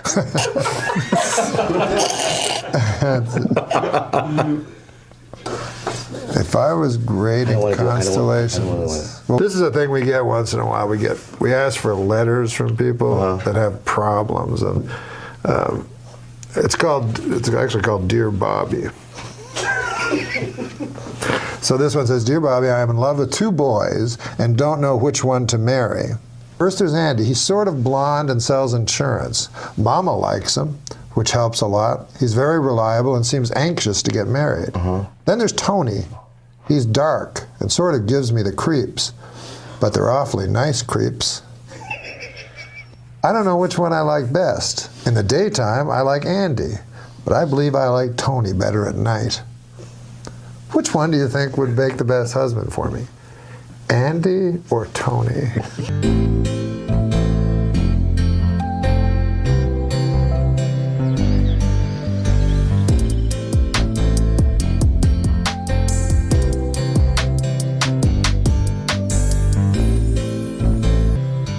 How long is this? This show? Yeah. So how long I have all has day. it run so far? I have all day. So far? But I just kind of want to know how long it is. It's over. But thanks, man. You were awesome. You were the best guest so far. The great Bobby Lee. And people constantly tell me, or I hear this, funniest man that ever lived. Mel Brooks. Do you believe that? Sure. I mean, I think he's of an era. You know what I mean? I think he's still. I think the amazing thing about him, if you are, well, you're not wired that way. If you're a Jew and your wiring is Jewish, okay, Mel Brooks is going to tap right into that. Gotcha. Gotcha. I understand. I turned The best was Mel Brooks as the 2,000-year-old man. Still the funniest comedy album ever made. When he says to him, how'd you live 2,000 years? He says, well, once. I was 400 years old, and I got a tip that the angel of death was coming. And what I did was, I ate a whole clove of garlic, and I got under the covers, and the angel of death tapped me on the shoulder. I turned around and said, who is it? And he went away for 300 years. Mel Brooks. Does he like the 2,000-year-old man? Both parts of me. I'm going to ask you one question about the 2,000-year-old man, then we're going to go to a break. Okay. Would not it have been easier to make him a 10,000-year-old man? As a matter of fact, I was wrong making him a 2,000-year-old man because I asked him questions that happened before 2000. I asked him about Moses, and I realized, well, that was my mistake. Anyway, that's my fault. Steve Allen is the guy who is responsible for the 2,000-year-old man getting on record. Oh, he is? We did it at parties for years, 10 years. Mel and I did the 2,000-year-old man just for fun. Yeah. And everybody said, you got to put it on record, you got to put it on record. And we said, no, this is only for Jews and non-anti-Semitic Gentiles. And finally, Steve Allen said, fellas, if you don't do it, George Burns says, if you don't, he saw it at a party, if you don't put it on a record, I'm going to steal it. And Edward G. Robinson said, put it on a record. He says, I want to make a play. I want to make a play out of that. Make a play out of that. That's what he said. Make a play out of that. I want to play the 1,000-year-old man. I says, 2,000. I can play any age. And it was Steve Allen who said, fellas, take my studio, go whale. And we did. We whaled for 2 hours, cut it down to 47 minutes, and there it was. Now, in that story, Edward G. Robinson's the funny man. Yeah. Steve Allen just let you use the studio. But it was you who created the 2,000-year-old man. Not even Mel Brooks. You. Yes. Mel Brooks is amazing. He's doing the show next week. Is he? Yeah. There's nobody funnier. Wait, what show? I've interviewed, he's doing your show Yeah, here? I've interviewed every funny person in the world. You're very funny. Yeah. There's nobody. Am I second? Because Mel Brooks is a freaking genius. I had him on my show the night Neil Armstrong landed on the moon. All right? Allegedly. He's on my radio show. Allegedly. But also, really. Yeah. But okay, my guess is the 2,000-year-old man tonight. Man has landed on the moon. What do you think of that? And out of nowhere, he says, I love the moon. The moon, in my whole life, 2,000 years, is my favorite thing is the moon. I said, why? He says, because for 400 years, I thought I had a cataract. And one day, this guy named Irving said, isn't the moon beautiful tonight? I said, the what? Irving. No, that's funny.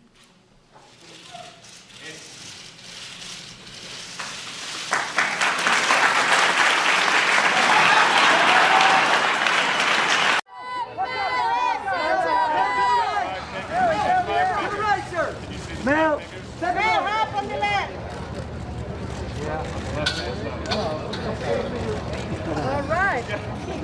Let me count my fingers for you, Carl Reiner said. Here we go. 1, 2, 3, 4, 5 on the right hand. 1, 2, 3, 4, 5, 6 on the left hand.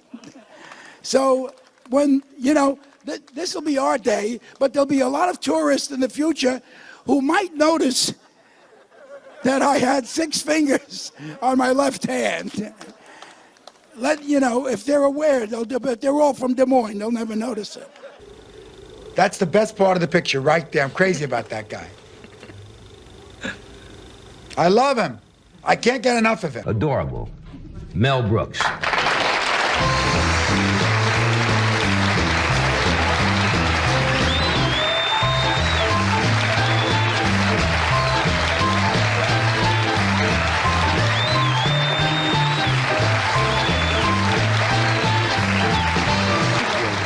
How did you start in the film business? I mostly like this one. Yes, who is it? Mel Brooks. Yes? Well, I got free coffees. I got free coffees here to someone inside. Can I come in? Then I came in and said, I got no coffee. It's Mel Brooks. I'm in show visit. And they let me in. Yeah. And I So you're an Oscar winner. We were just discussing the Oscars. I don't know if you were paying attention. Yes, to that. I am an Oscar winner. Mm-hmm. I'd like to thank... Are you going to use yours for a doorstop? Still thinking, yeah? My Oscar... Where is your Oscar? My Oscar. My Oscar is living in Detroit now. Well... in this film, Hindsight, you sing. And I cannot judge whether that's good or not. But you write your own songs, you sing your own songs, you act your own films, you direct them, you write them. Well, if you hire other people, you have to pay them money. Saves a few dollars when you do everything yourself, you know what I mean? They're the greatest people in the world.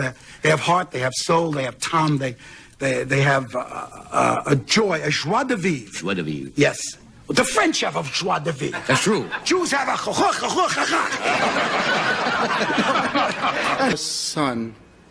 your son, the tall one. Believe it or not, I have brothers and a mother. Everybody in my family is about 4'3", 4'4". I am called Stretch at home. An older appearance, and to look like a person, you know?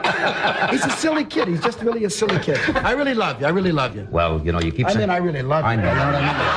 Oh, really? Really, there's And I don't fall in love with guys, you know what I mean? I'm pretty tough myself. But every once in a while, a beauty comes along and... Professional singer.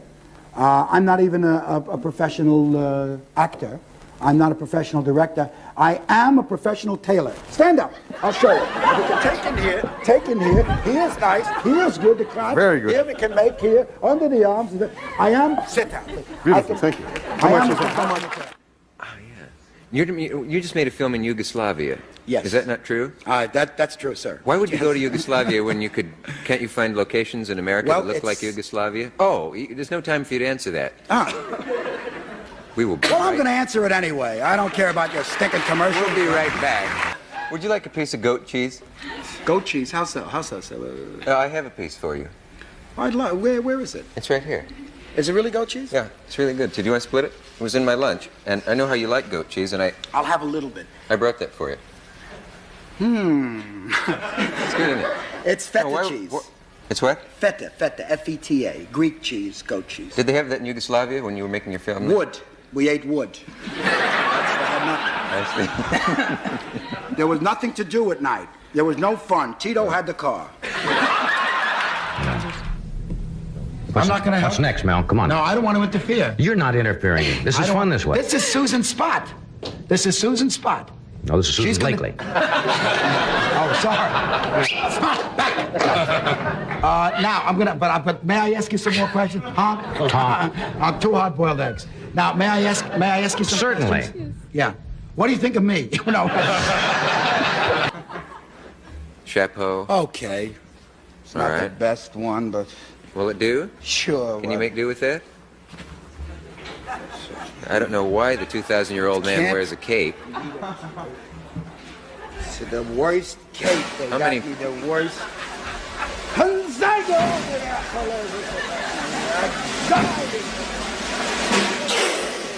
Wonderful.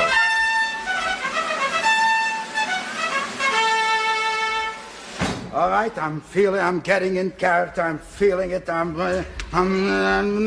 Jewish. All right.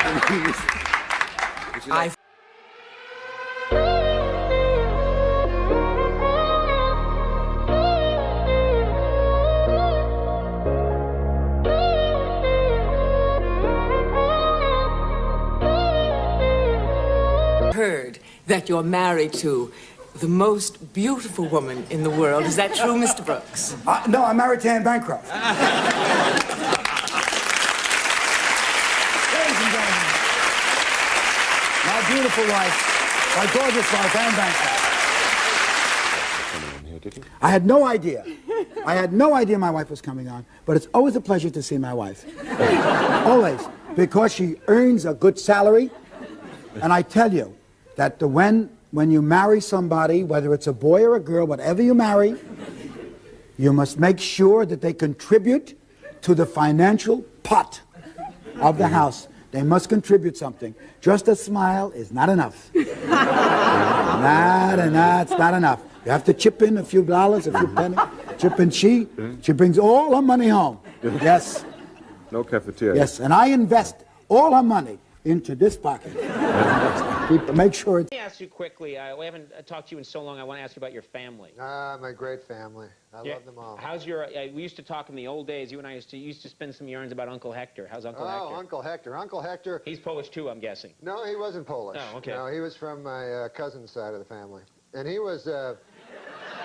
He was a great man, my uncle. You know, Right. he was an old fella. He actually rode the rails during the Depression. Oh. You know, he was a hobo. Hobo. As you might call him. I Yeah. don't like that term, but whatever. Tramp or whatever, Yeah, what he's a have you. tramp, Railroad bum. And, but he wasn't a bum. He was just out. He was a good, honest man during the Depression, searching for work. Yeah. You know. And you know, he had no money, so he'd travel the country trying to find work, and he actually rode the rails, Uncle Hector. And he told me it was an interesting story. He'd go through. This was in Canada, and there's a town called Kitchener in Canada, and the railroad cops were tough, boy. They were tougher than the real cops. You know, they had a law of their own. The railroad cops. I feel like I should be tucked into bed listening to you. Anyway, a law of their own, those railroad cops. But there was not a railroad cop tougher than Kitchener Leslie. Oh boy, he was well known. He was well known for beating hobos to death. Really? Oh, He'd yeah. find a hobo on his train, he'd beat him to death. Beat him to death. And so what the railroad bums would all do is, as Kitchener approached, of course, oh, hey, Al, hey, Norm, how you doing? So, Wow, such focus on these stories. that wasn't a mirror, that was another guy. Okay, oh, it was a guy named Norm. Yeah. So the railroad bums would all hop off before they got to Kitchener, right, to avoid being beaten to death by Kitchener Leslie. Yeah. Anyways, my Uncle Hector, a good man, you know, and he walked into a mine one day. This is a story for that I think the young people could learn from. Don't go mine hopping, kids. During the height of the Depression, where there was absolutely no work, my Uncle Hector walked into I won't say the name of the mining company. It was McIntyre Mine, and he walked in. He had his lunchbox with him and his work boots, and he said, "Sir," he said, "I want a job." And they said, "We have no jobs." He said, "Well, 500 people work here at McIntyre Mine." He goes, "I don't think there are 500 men here better than I." He says, "As a matter of fact, I don't think there are 200 men better than I." He says, I think you'd be strapped to find 100 men better than I." And by golly, he got the job. What do you think of that? That's a great story. Now, I'm sensing there's more. Now back to Kitchener Leslie. Yeah. The most dreaded. No. Uncle Hector. What? No, I'm sorry, I'm trying to help you out. No, Uncle Hector. Dad, where's this story going? Uncle Hector worked in a mine, and it's a hellish job, the mine, as you well know. Darkness, you know. It's dank. It's dank. Yeah. It's coaly. It's a lot of. What? Well, you're in a coal mine. It's not coaly. It's coal-ridden. It's coal-infested. It's not coaly. It's coal-infested. So he worked in the mine, and by God, he worked hard. And after a week of working hard, he said to the shift manager, he said, He said, "By golly, I'd like to have a lady. I work hard, and where would I find a lady here in town?" Well, they said to Uncle Hector, they says, we have sex with animals here. By God, says Uncle Hector, I'm not going to do that. I'm a normal fella. Well, then be to your own devices then. So, be to your own devices? Yeah. Wow. Uncle Hector continued working in the mine. He worked hard, and he worked long, and he worked for a low wage. But he was a man. And Uncle Hector, after a couple of weeks passed, he started to get a little itch, you know, as you and I say. Right. You know? Right. When we're thinking about the ladies, yeah. And but he kept it under control. He went again. He said, "Are you sure there's no ladies here?" "No, we have sex with animals." Ah, my God. 6 months passed, and Uncle Hector couldn't take it any longer. He told me. Right. He said, "By God, I just had to. I'm just a man. I'm weak, you know. I'm not a saint, you know. And I was born in sin, I suppose, and I couldn't resist.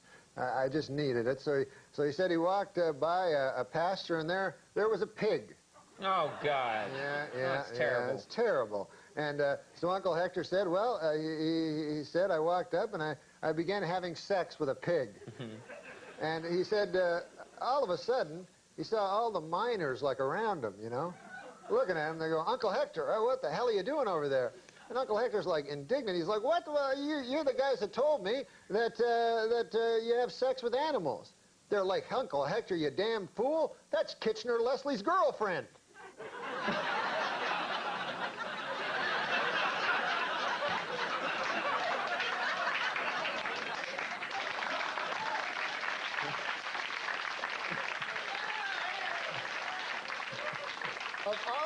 Of all the animals to have sex with. You don't want to have sex and not with Kitchener Leslie's pig. No, that's terrible. Not Kitchener Leslie's pig. Kitchener Leslie's lady. Oh, yeah.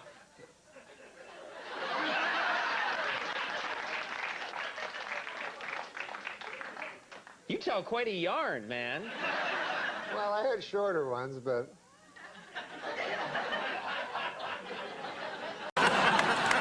No, I tell you why it's funny, man. Because I was in Georgia, Atlanta, Georgia. Yeah. I met a good old boy down there, and he said, "Have you ever?" He said, "You know Andy Richter?" Yeah.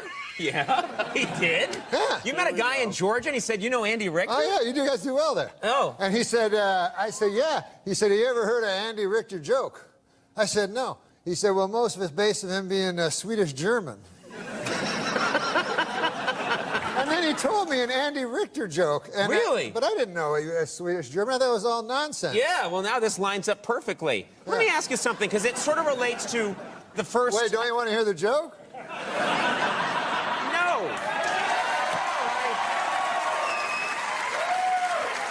Oh, you're down to 6.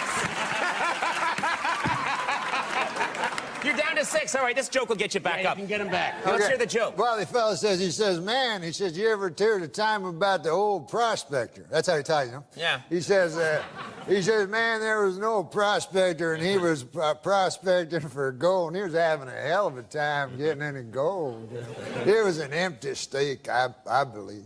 And he said he'd come into town one day. He'd been in the mine for a good 8 months. He said, "By God," he said, I'm only flesh and blood. Sure. Yeah. And I need a woman, you know."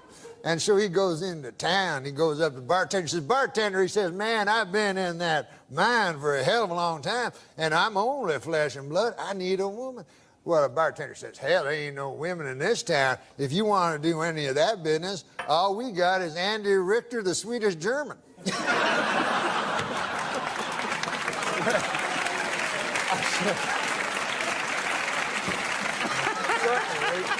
The prospector, he says, no, he says, "Hell, I ain't into that funny stuff, you know." He says, "I'll be fine." So he goes back to his state, you know, and he's back in that mine, man, and 6 months passes, and a year passes, and Conan, you know, people are weak. Man is made of flesh and pride, as the scriptures tell us, and by God, that old prospector finally broke to his knees, and he said, "I'm no worse than..."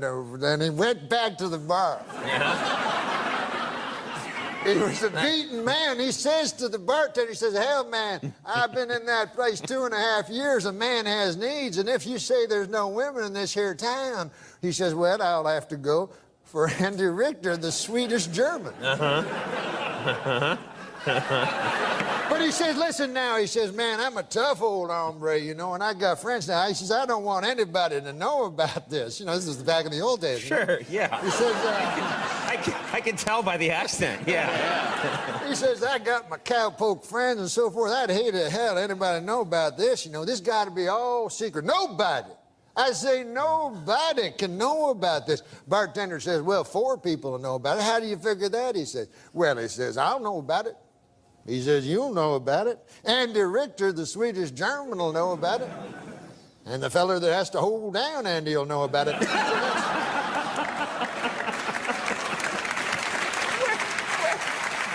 Why? Why? Because Andy Richter, the Swedish German, he don't go for that funny business neither.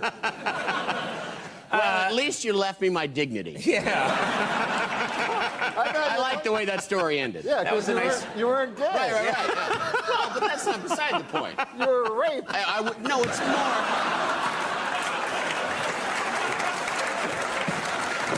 It's more that I wasn't prostituting myself. That's what I was getting. You're such a horrible man. We're on basic cable, but it's still valuable airtime. I don't know about that. You know, in Georgia, they say there's a whole subgenre of Andy, the Swedish German joke. That's what the guy told me. Well, you know what? I asked you, "How are you?" Yeah? And you went into, I believe, a 48-minute joke. Oh, which I'm sorry. was fantastic. But now we have to take a commercial break. Are you kidding me? Yes! Now, listen, we want to talk about your uncle, because every time you come on the show, you have a story about your uncle who lives up in Canada. Oh, yeah, he's a Frenchman. Yeah. Yeah. And you always have like a little story about him. Jean-Luc. Oh, yeah, he's a crazy character, that dude. He originally visited New York City. Hello? I'm just having a drink. I can listen to you and have a drink. It's not like I went like this. Hold it. Ooh. Ah, liquid. Huh? I'm still here. Let's see if I got this right. You've got an uncle, lives up in Canada, named Jean-Luc. Jean-Luc. Occasionally he visits. Once time he visited New York. So I'm living in New York, you know? And Jean-Luc, I'm excited. Jean-Luc's going to come by, my crazy Frenchman uncle. So he gets in the cab, right? When he gets to the airport. Yeah, when he gets to the airport, the cab driver picks him up, and the cab driver says to him, "Hey, Frenchman," he says, do you like riddles, you know? So my uncle Jean-Luc is like, yes, I love the riddles. That's how he talks.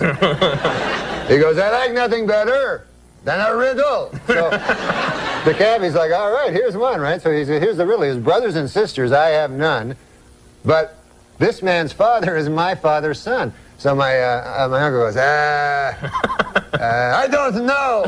Right? So the cabbie goes, it's me.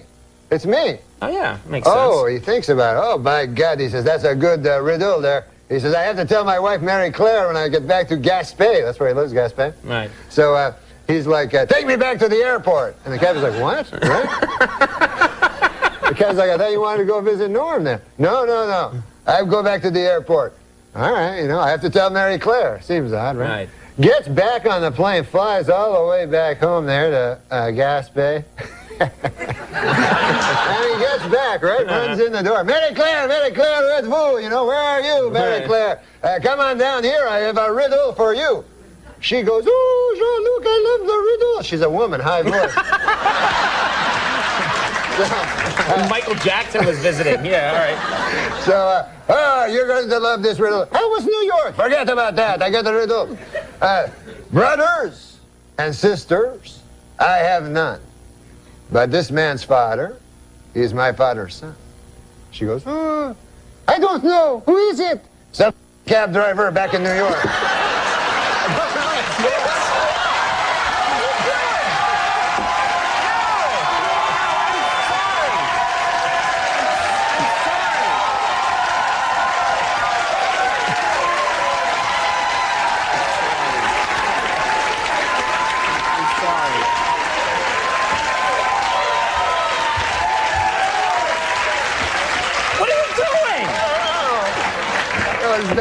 You didn't mean to do that, did you? No, I didn't. Be honest, you didn't mean to do that. I didn't at all. I just got to the end. That guy, man, I always tell my uncle, you shouldn't curse him. You know? Oh, man. All right. We're going to pick up the pieces. Yeah. And Albert Fish was born on this day in New York City in 1870. Do you know, the obituaries is concerning me. I'm a little worried because people are dying in alphabetical order. Who the fuck is Albert Fish? What? Who the fuck is Albert Fish? Oh, Albert Fish? I've never heard of that guy. He was known as the Gray Man. The Grain Man? The Gray the Man. Gray Man. The werewolf of Wisteria. You know why he was known as the Gray Man? Because he was a serial killer.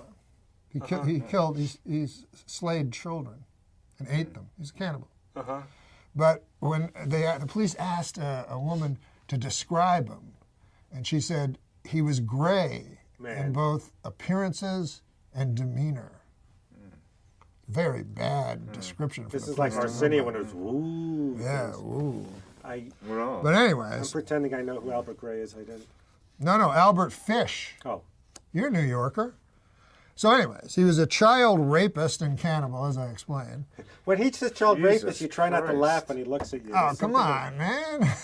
It's not funny. I know it's not, but I know you want people to laugh. But Fish boasted that he had children in every state. Now, I would not boast about that. I don't think you would. I don't think you'd do it. But if you did do it, you certainly wouldn't boast about it. You'd take that to the grave with you. But he boasted. Well, they say they eventually all sing like a canary. They do say that? About murderers, right? Yeah, they brag to a friend. When Norm bragged, sorry. But Fish, this is interesting. Fish chose his victims. He only chose victims who were either mentally handicapped. Now, don't laugh at this next part, please. You know he wants you to, right? No. If you laugh at this next part. Okay. And I'm not Fish chose victims who were either mentally handicapped or African American. Oh, come on. Why would you think that's funny? God damn, Fred. Jesus Christ, that was the worst part of the story. Okay. But why do you think he did that? What would be the explanation? Why would he only attack? Why would his victims that he chose only be either mentally handicapped or African Americans? Because people in those days didn't care when those people were vanished. You're thinking like Albert Fish now. And prostitutes. That's why they kill prostitutes. Exactly. Nobody really cares about prostitutes. Well, it's like that comedian that would rape people at comedy clubs. No, in colleges. Yes, Vince Champ. They always said his great gimmick was that people would think who did it, and they never, because he'd go on to another town and another college, but when people say, what about the comic? Yeah. Maybe the worst gimmick a comic ever had. But anyways, but you were exactly right. That's why Albert Fish killed only mentally handicapped and African Americans. What about, okay. I thought you'd laugh at African Americans again, that they were. No, because I know him. I know he'll do something. That's outrageous. Well, it's kind of outrageous for you. But anyways, Fish tortured, mutilated, and murdered the youngsters. They were children. With a meat cleaver, a butcher knife, and a small hand saw.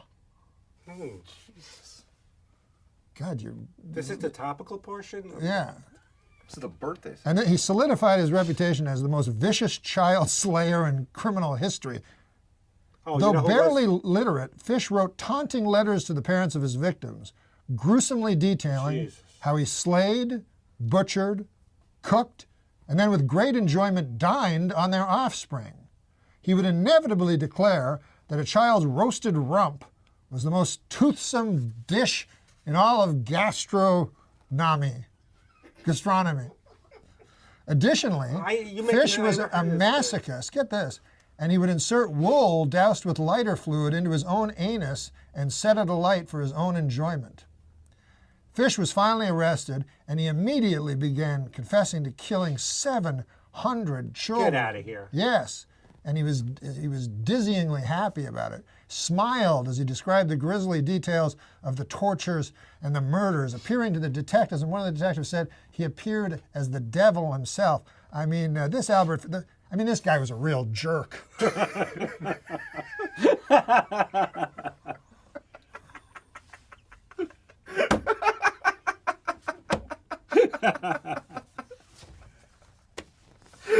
Now I know there was no Albert Fish. Because I would have heard about that. 700.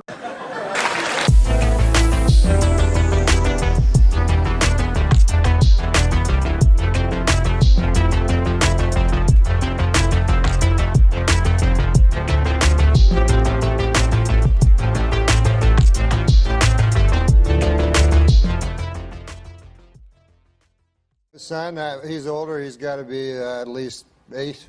And but when he's first born, it's the most, the most exciting thing that's ever happened to me. That's right. Yes. And I'll never forget it. And then 6 months later, I went hang gliding. Way more exciting. Wow. All right. Well, I'll give that a try. Hang gliding, you say? Yeah. All right. Sure. Puts Might that as well. whole having a baby thing right in the dust. Okay. All right. Are you talking about Melrose Place? No, because You're the biggest ass I ever met. I love you for it. No, because I swear to God, and when I lived in L.A., I lived on the actual street called Melrose Place. There's an actual street. There's a Melrose. Is there really a Melrose There's really place? a Melrose Place. Okay. You know this, right? Yes, it's true. So they opened a restaurant called Melrose Place on it, and then it's right beside my house. And every time I go out, there's all these like tourists, and then these tourists, like they're always fat and they're taking pictures, standing in front of this restaurant. Yeah.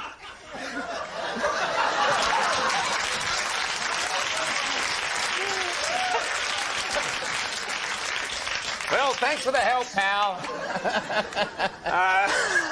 He'll get over it. You'll see. Now, I got to ask you about this because we brought... Shut up.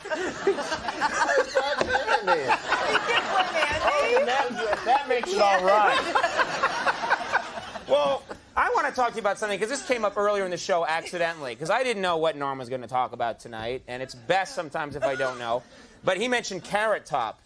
You are making a movie with Carrot Top, right? I made a movie with Carrot Top. Okay. You've made a movie with Carrot Top. It's not out yet. No, it's Can you not put out the yet. picture up of Carrot Top again, just so we can all see him? Oh, there it is again. Yeah. All right. Okay. Wait a minute. She left Melrose Place to do a movie with Carrot Top? That's where I'm going, my friend. This begs the question now. Why a movie with Carrot Top? Why a movie with Carrot Top? I mean, no, I don't know much about Carrot Top, you know? I don't know much about him. I'm a little jealous because he's a red-haired comedian, and I felt like maybe you'd do a movie with me first, then move on to Carrot Top, then to Ralph Mal from Happy Days. You know, it's sort of the three. There's an order in which you do movies with the redheads. What's he like, first of all? He's extraordinarily sweet. Nice guy. He really is. And he worked very hard, and he was adorable. And he works with a lot of props and stuff, too, right? Not in the movie. Oh, in the movie they took his props away? They took his props away. That's a bad time to suddenly take away everything you know about comedy. You know, you've been using props now all your life for comedy. Now we're going to take them away when you make your first movie. Was he okay, though, with it? He was cool? He was great. He did a wonderful job. Do you have a scene where you and him embrace? Yeah, lots of making out. Oh, for God's sake. Nothing but making out. All right. It's like 9.5 weeks, but Carrot Top. we were doing. Wow! I gotta check out that movie. Is it called 9.5 Seconds?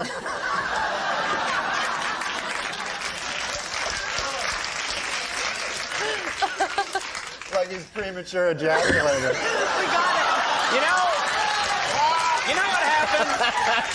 This is what happened. You know what happened? He said 9.5 seconds, and I'm looking at him because I know there's more. And I wait and wait, and I see the glimmer in the eye, and then bang! I thought you were going to, but no. But what's the movie going to be called? Really? I know what it's going to be called. Yeah, what's that?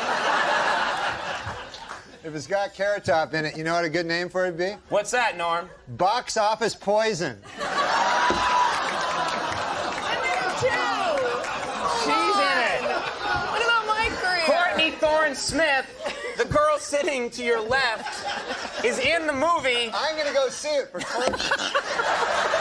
After you steer everybody else away? No, I love this girl. I would see any movie with this girl in it. She's a beautiful lady and a talented, nice talk show guest. Okay. As evidenced by her appearance on our rival show. All right, well, there's this 2-hour season finale of Melrose Place. There's this movie coming out. Yes. Title undetermined at this point. Chairman of the board. Oh, all right. Do something with that, you freak. I bet the board is spelled B-O-R-E-D.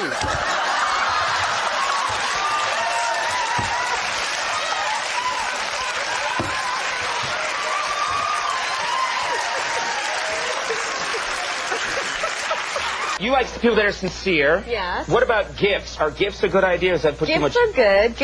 Gifts are really, really nice. But I don't like. I dated a guy once. Well, we dated and we broke up. And to get back together, he gave me like this little G-string outfit. You know, like this little. And I was like, wait a minute.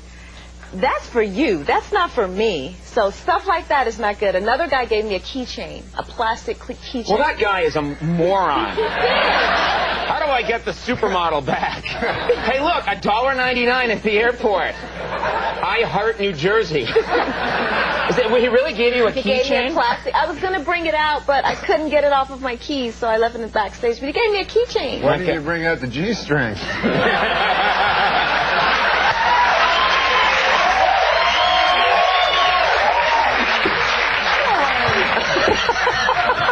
I love that my dirty uncle's here for this tonight. I tell you what you gotta do.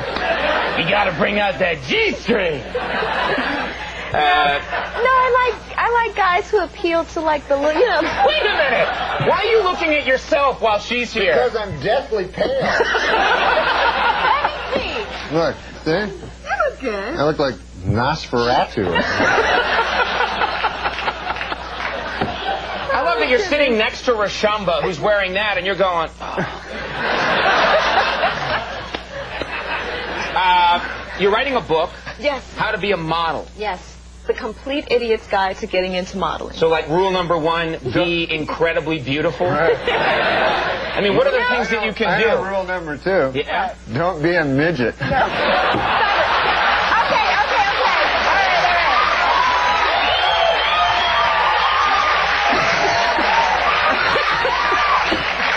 I just have one question. Okay, we'll talk about the book. But what is this? There's like a really good-looking small person watching the show right now who feels terrible that you just said But that. I just have one question. What is this fascination that guys have with prostitutes? That's all I want to know. Gee, let's think about that. I'll tell you what the fascination is. Go, Norm, go. Instead of going out and spending money on a keychain and a G-string, you spend money on sex. Okay, I'm sorry. I forgot. Anyway. You know, it's so much more informative with you here. You're getting all this stuff that I wouldn't have the nerve to get. Now, My wife went into a coma. Oh, sorry to hear that. And the doctor said to me, you won't hear this from any 1935 comic. He says to me, there's one way to wake her up, but it's a little unconventional. You go in there and you have oral sex with her. I said, by God. He says, I've seen it work. I said, well, I'm willing to try. So I go in there, I'm in there about 5 minutes, and I come out. I said, Doc, she's choking. I remember years ago you told me that you were there for the birth of your son, and I always remember this. And you said that was the most exciting thing you had ever participated in. Do you remember that? Yes. Yes. And then what happened? I took crystal meth.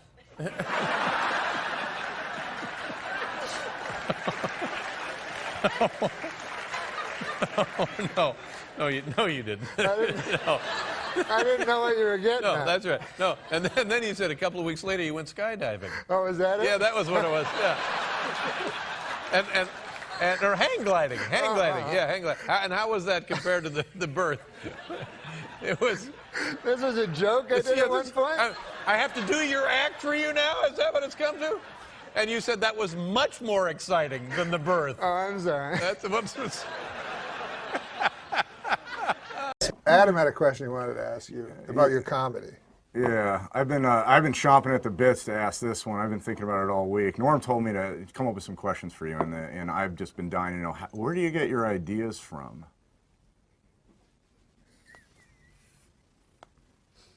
Well, I mean...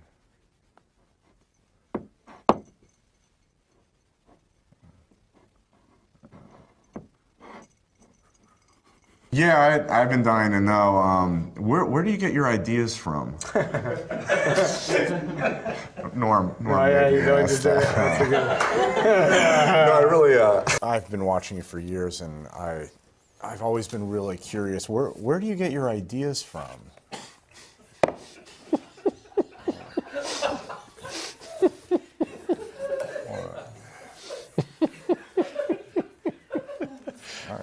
I think it's been really a thorough interview. I always wanted to know where he got his ideas from, but I think we've, never been asked that before. Where do you get your ideas from? I don't know where I get mine. I don't know. Jeez. What do you have a specific idea you want to know? Where? No, just all of them. All of them? Yeah. I don't know. Why didn't you answer his question? What was his question? Ask him that. Don't ask that again. That was the dumbest goddamn question I've ever heard. You just want to know where you got it? Yeah, well, I got to tell you where I got it, at Ralph's. That's where I got it. Any particular Ralph's? Yes, no, it's at Beverly Hills Ralph's. Okay. Got it in the meat section. The one on Beverly. Beverly Drive, okay. All right, let's grab Jordan before this break. Jordan, 15. Where are you, in Boise? No, actually in Weezer. In Weezer, okay. Out in Idaho. What's going on? Well, I had a question for Norm and a question for you, Dr. Drew. Yep. Okay, Norm, how do you come up with your material? How do I come up with it? Yeah. I don't know. I just, yeah. Sit and thinks about it. How'd you come up with that question? The same way. You just think of stuff, and then you laugh, and then you do it, and then if you don't laugh, you don't do it. Do you want to be a comedian? I kind of already am. Are you a male or female? Oh, he's cracking me up. You should know the answer, for God's sake. I'm a dude, man. How do you come up with your stuff? I don't know. Kind of in class. I mean... How about give us your best original joke, or give us the best joke you know, and let's hear your delivery, but no bad words. With no bad words. Gotta think about it. How you doing? Good, thanks for asking. First, hey, I'm a big fan of both you guys, and I got a question for Donald there. Yeah, absolutely. Go ahead. Where do you get your material, your comic material? Is it through your imagination or real life situations that's happened? That's an excellent question. It is. It's a good one. It's almost like what inspired you to ask that question, sir? Well, you know, I kind of think myself as being a comic as well. If you need some material, I can give you some right now. Okay. All right, go ahead, man. Yeah, let's hear a joke here. Well, it's not necessarily a joke, but have you noticed that it's always illegal to spit on the sidewalk, but as long as you're with your woman, it's okay to cock a loogie in her crotch?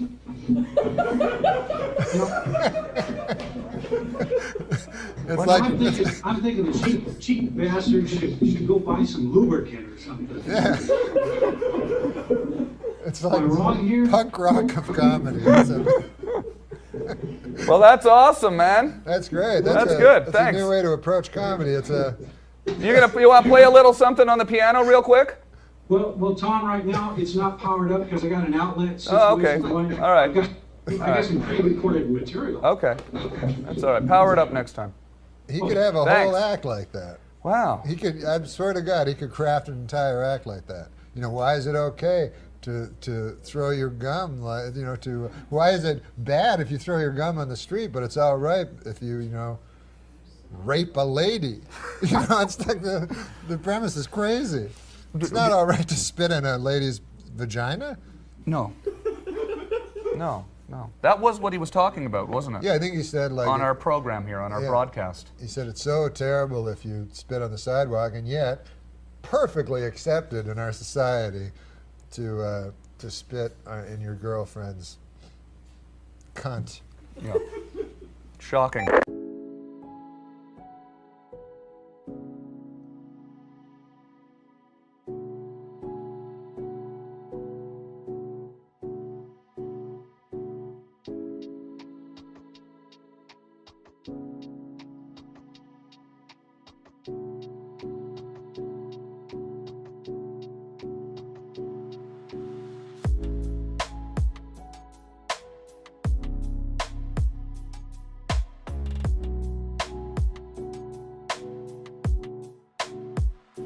That comedian that would rape people at comedy club, no, in colleges. Yes, Vince Champ. They always said his great gimmick was that people would think who did it, and they never, because he'd go on to another town and another college, but when people say, what about the comic? Yeah. Maybe the worst gimmick a comic ever had. I had a black guy open for me, and I got him into the hotel. Nice guy, Vince Champ. His name was Vince Champ. Oh, no. I don't know whatever happened to that fella. But a nice man. Arrested for rape. He knows. He knows. Tell him your best story. My best story was the Steve Irwin. You just fucking told it. No, if that happened to you. He's a comedian. You were to the Tempe Improv? Okay. What was your joke? You had one joke? No, it was so ridiculous. It was stupid. What was it? Oh God, man! It was something like don't take a shot from a girl at a bar because it looks ridiculous. It's never good. I think the punchline was is this a Care Bear cum shot or something? It was really ridiculous. Don't take a shot at a girl at a bar. I think it has to do with the Care Bears. It's like. What? That was the worst. I don't remember it. It was so long ago, but that was the gist of it, and that's why I don't do stand-up anymore. You should open with it. Yeah. I should open and close with it. He can't even tell his own joke. Yeah, I mean, again, I'm not a good, Anything. Yeah, clearly.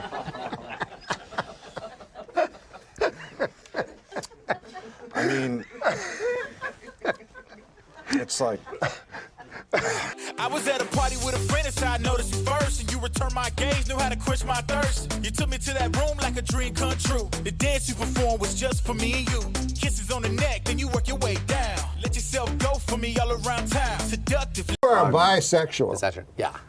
Somebody asked me today, your producer actually, said, so you came out a couple years ago, and what was that like? Was it a big... I said, no, I didn't. I've never hit it. Yeah, but you've never come out. I never came out. I didn't have to. Excellent. Yeah. I just thought of an idea. What's that? What if he comes out here on the show? Brilliant idea. For Comedy Weeks? Bisexuality is a real thing. Some people don't think it's real. They don't think it's real. Yeah.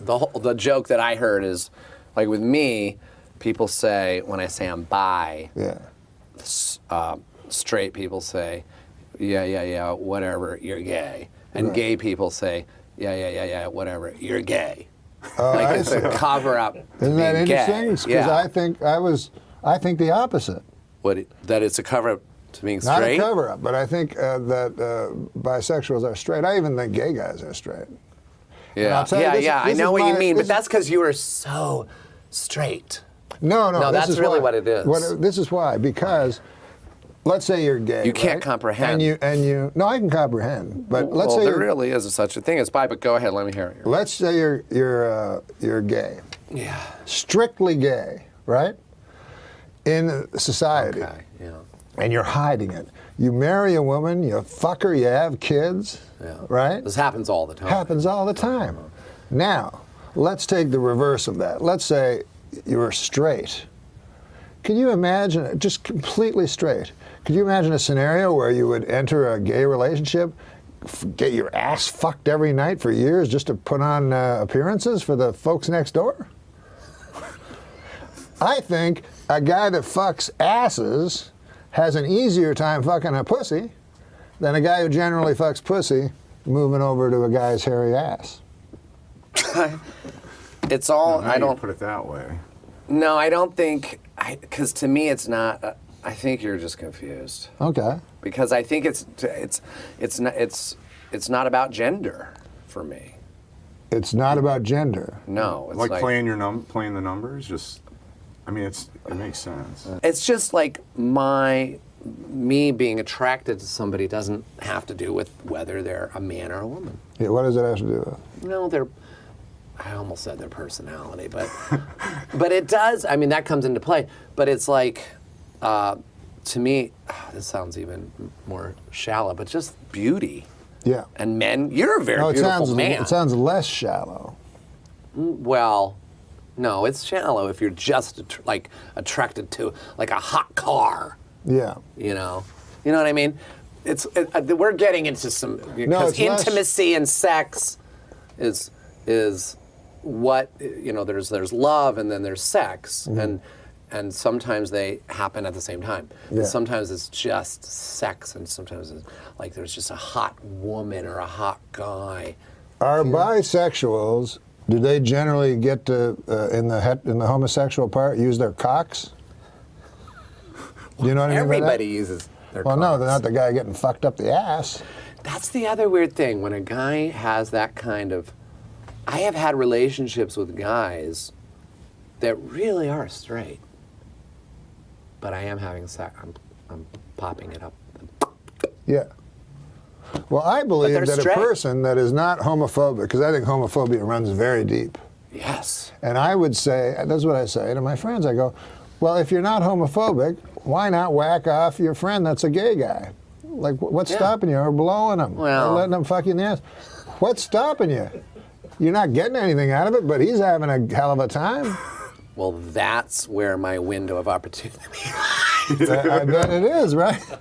One of them, That is, only if I like the person, and that's one of my arguments. But come on, it would be like that. It is kind of gross, if you're not into it, because it's like why not jerk your dog off? Your dog probably likes it, but that's because it's gross. He's a weird one, man. How many people, though, Who knew? seriously? Wait, I agree with you, it's gross, but do you think that happens a lot?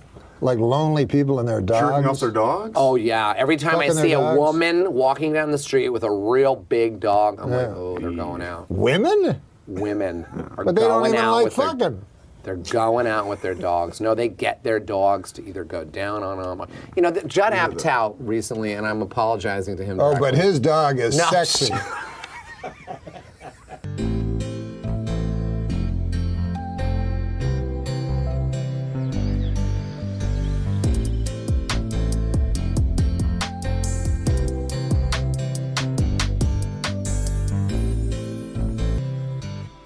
I just thought of a good show. Fucking with the Star. Now that I would win. Who would not watch right that? to the top. I would watch that. You good at every fucking? week. You're probably good at fucking. Yeah. Yeah. I never open up about my own sexuality, but I will right now. Uh-oh. I'm bad at whacking off. What? Bad at it? Yeah. How could you be mad at it? I know. You would think it would be easy. It would be fortunate. You cannot make yourself come? Oh, I can, but at the wrong times. And I didn't even know about lotion. Oh, till when? Till somebody that was intimate with me said, "What are all those big red scabs on your cock?" And I was like, "That's from my fucking furious whacking off." When was this? How many years ago? I used like gloves. What kind of gloves? Sandpaper. No, look, I'm not good at sex. Yeah, no, at all. No, nothing. I'm not. Doesn't interest you. That's the reason. Yeah, you got to be interested in something. This is my move. First of all, I'm not good at getting ladies. Because you don't care. Yeah, so I'll try to, like, I try to make it fast. Like, if I see a girl drinking at a bar, right? I'll go up behind her. I'll go. I can get us a bottle. And that doesn't work very often. But sometimes you just want it to get does. right. Yeah, I want to get right. Then I get the lady. I turn off all the lights in the room so it's pitch black, and then I lay down on top of her for 5-10 minutes. And I don't get a lot of return That doesn't people. go well. But you remind me of a guy that's good at fucking. I love it. Fucking and sucking.